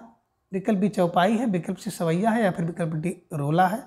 तो प्रश्न संख्या 113 का जवाब आप सबको देना है और आप सबका जवाब भी आ गया कि सर विकल्प सी को लॉक किया जाए, सवैया इज राइट आंसर। बात करें सवैया की तो बिल्कुल 22 से लेकर के 26 इसमें वर्ण होते हैं, है ना, ये सवैया है। दोहा में बिल्कुल बात करें तो 13-11 मात्राएं होती हैं।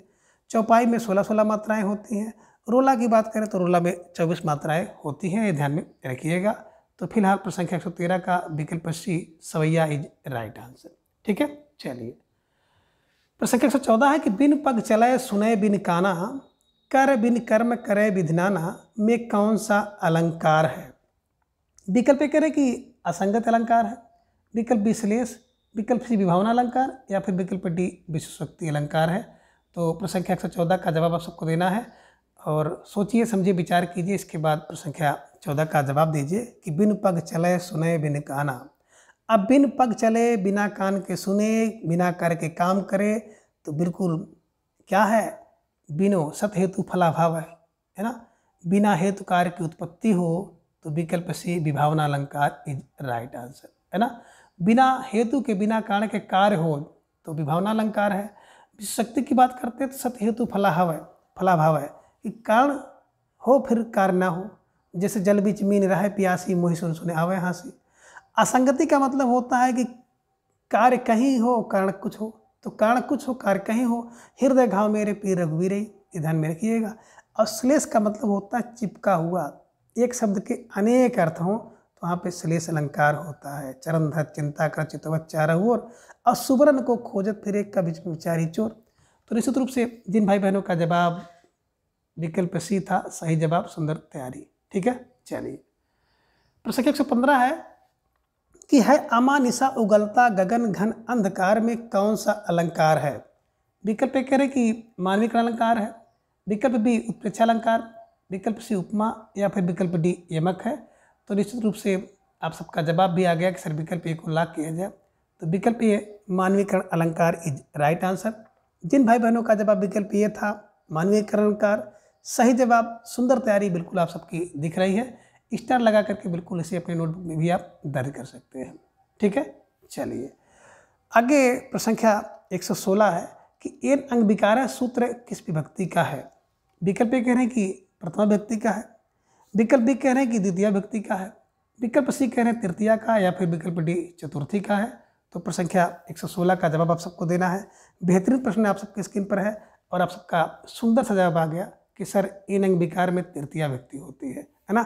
जिस अंग में विकार हो इन विकार सूत्र से तृतीया विभक्ति होती है, ये ध्यान में रखिएगा। ठीक है, तो बिल्कुल प्रश्न संख्या 116 का विकल्प सी राइट आंसर। प्रश्न संख्या 117 है कि वह बालक उद्यान में विचरण करता है का संस्कृत में अनुवाद होगा। विकल्प कह रहे हैं कि सह बालका उद्यानात विहरत, विकल्प बी सह बालका उद्याने विहरत, विकल्प सी कह रहे सा बालका उद्याने विहरत, या फिर विकल्प डी है सह बालका उद्याने विहरत। तो निश्चित रूप से अगर आप ध्यान देंगे तो वह बालक उद्यान में विचरण करता है, केवल और केवल विकल्प डी आपको सही मिलेगा, सह बालक है उद्याने विहरत इज राइट आंसर। सही जवाब, सुंदर तैयारी जिन भाई बहनों का विकल्प डी था। तो निश्चित रूप से आप सब बधाई के पात्र हैं और आप सबकी तैयारी जो है बहुत ही उत्कृष्ट है। ठीक है, चलिए आगे प्रश्न संख्या 118 है कि निम्न में द्विगु समास का उदाहरण है ना। विकल्प ये कह रहे हैं कि राजा रानी में, विकल्प बी पीताम्बर में, विकल्प सी त्रिभुवन में, या फिर विकल्प डी भूदेव में। तो निश्चित रूप से जिन भाई बहनों का जवाब विकल्प सी था त्रिभुवन इज राइट आंसर। त्रिभुवन की बात करें तो 3 भुवन है ना, ये ध्यान में रखिएगा। 3 भुवनों का समाहार, 3 भुवनों का समूह त्रिभुवन है। और अगर इसमें बहुब्री समास होता विकल्प में तो निश्चित रूप से इसमें बहुब्री समास होता है ना, लेकिन विकल्प में है नहीं, इसलिए त्रिभुवन में द्विगु समास होगा, ये ध्यान में रखिएगा। ठीक है, चलिए आगे प्रश्न संख्या 119 है कि छाती के बल चलने वाले के लिए एक शब्द युग्म होगा। अब छाती के बल जो चलता है उसको क्या कहते हैं। विकल्प कह रहे हैं कि उरग कहते हैं, विकल्प बी भुजंग कहते हैं, विकल्प सी कुरंग, या फिर विकल्प डी तुरंग कहते हैं। तो प्रश्न संख्या 119 का जवाब आप सबको देना है। बेहतरीन प्रश्न आप सबकी स्क्रीन पर, और उतना ही सुंदर आप सबका जवाब आ गया कि सर विकल्प ए को लॉक किया जाए, उरग इज राइट आंसर, है ना। जो छाती के बल चलता है उसे उरग कहते हैं, ध्यान में रखिएगा। ठीक है, चलिए आगे प्रश्न संख्या 120 है कि खेट कौतुकम किसकी रचना है। विकल्प कह रहे हैं कि रहीमदास की, विकल्प बी रसखान की, विकल्प सी कविगंग की, या फिर विकल्प डी दादू दयाल की। तो प्रश्न संख्या 120 का जवाब आप सबको देना है। बेहतरीन प्रश्न आप सबकी स्क्रीन पर है और उतना ही सुंदर आप सबका जवाब आ गया कि सर खेट कौतुकम है ना, विकल्प ये रहीमदास की रचना है। तो जिन भाई बहनों का जवाब विकल्प ये रहीमदास था, सही जवाब, सुंदर तैयारी बिल्कुल आप सबकी दिख रही है और आप सबको ढेर सारी हार्दिक शुभकामना। ठीक है, चलिए आगे प्रश्न संख्या 121 है कि निम्न में रचना एवं रचनाकार असंगत हैं। विकल्प कह रहे हैं कि काव्य निर्णय रचनाकार भिखारी दास, ये संगत है। विकल्प बी कह रहे हैं कि रसरहास कुलपति मिश्र का, ये संगत है। विकल्प सी कह रहे हैं कि रस विलास चिंतामणि का, ये संगत है। या फिर विकल्प डी कह रहे हैं कि भाव विलास केशव दास का है, ये असंगत है। तो प्रश्न संख्या 121 का जवाब आप सबको देना है। बेहतरीन प्रश्न आप सबके स्क्रीन पर और सुंदर सा जवाब आप सबका आ गया कि सर विकल्प डी को लॉक किया जाए। तो विकल्प डी भाव विलास की बात करते हैं। भाव विलास, भवानी विलास, चाँद विलास, कुशल विलास, रस विलास, ये देव का है, ये केशव दास का नहीं है।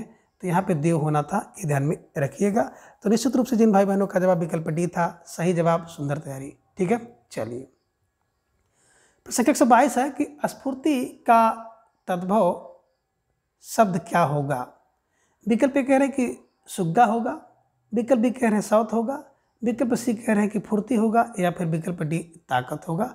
तो स्फूर्ति का जो तद्भव रूप होगा आपको जवाब देना है। प्रश्न संख्या 122 आपके स्क्रीन पर है। जवाब के रूप में आपके सामने है 4 विकल्प। सोचिए, समझिए, इसके बाद का जवाब दीजिए। तो धीरे धीरे आप सबका जवाब भी आ गया कि सर स्फूर्ति का जो तद्भव रूप होगा विकल्प सी फुर्ती इज राइट आंसर। ठीक है, चलिए आगे। प्रश्न संख्या 123 है कि हरी बिंदी कहानी किसकी है। विकल्प ए कह रहे हैं कि मैत्री पुष्पा की, विकल्प बी उषा प्रेमदा की, विकल्प सी मृदुला गर्ग की, या फिर विकल्प डी मन्नू भंडारी की। तो प्रश्न संख्या 123 का जवाब आप सबको देना है कि हरी बिंदी कहानी किसकी है। तो आप सबका जवाब भी आ गया कि सर विकल्प सी को लॉक किया जाए, है ना, Mridula Garg is right answer. जो हरी बिंदी होती है ना, बिल्कुल मृदुल होती है। तो मृदुल फाल मृदुला गर्ग को आप ध्यान में बैठा लीजिएगा और इसे ऐसे ही कंठस्थ कर लीजिएगा। ठीक है, चलिए आगे है। प्रश्न संख्या 124 है कि शिव शंभू के चिट्ठे के लेखक कौन हैं। विकल्प ए कह रहे कि बाल मुकुंद गुप्त हैं, विकल्प बी बालकृष्ण भट्ट हैं, विकल्प सी कह रहे प्रताप नारायण मिश्र हैं, या फिर विकल्प डी भारतेंद्र हरिश्चंद्र हैं। तो प्रश्न संख्या 124 का जवाब आप सबको देना है और धीरे धीरे आप सबका जवाब भी आ गया कि सर विकल्प ए को लॉक किया जाए, है ना। शिव शंभू के चिट्ठे, अब देखिए शिव शंभू के चिट्ठे देख करके जो बुद्धि होती है ना, कुंद हो जाती है। तो मैं हमेशा कहता हूँ कि जो शिव शंभू के चिट्ठे देखेगा उसकी बुद्धि कुंद हो जाती है। तो कुंद का मतलब हो गया बाल मुकुंद गुप्त इज राइट आंसर। ध्यान में रखिए, स्टार लगाइए, नोटबुक में दर्ज करिए और इसे ऐसे ही आपको रखना है। ठीक है, चलिए अब आगे है प्रश्न संख्या 125 कि घनानंद की कृतियाँ किस भाषा में हैं। विकल्प ए कह रहे हैं कि अवधी भाषा में, विकल्प बी खड़ी बोली, विकल्प सी ब्रज भाषा, या फिर विकल्प डी मैथिली भाषा। तो प्रश्न संख्या 125 का जवाब आप सबको देना है। बेहतरीन प्रश्न आप सबके स्क्रीन पर है और उतना ही सुंदर जवाब आप सबका आ गया कि सर विकल्प सी को लॉक किया जाए, ब्रज भाषा इज राइट आंसर। तो जिन भाई बहनों का जवाब विकल्प सी ब्रज भाषा रहा, सही जवाब और आप सबकी सुंदर तैयारी, निश्चित रूप से आप सब बधाई के पात्र हैं। और मित्रों, आप सब बिल्कुल सुबह से लेकर के लास्ट तक वीडियो में बने रहे, तो इसके लिए आप सबको बहुत बहुत आभार, कोटि कोटि धन्यवाद और साधुवाद। तो माता रानी से हम प्रार्थना भी करेंगे कि यह आप सबका जो परिश्रम है निश्चित रूप से इस बार फलीभूत हो और आप सबकी संपूर्ण मनोकामनाएं माता रानी पूरी करें। तो आज के इस वीडियो में बस इतना। अगले वीडियो में फिर हम अगले टॉपिक के साथ मिलेंगे। तब तक के लिए धन्यवाद, नमस्कार, बाय बाय।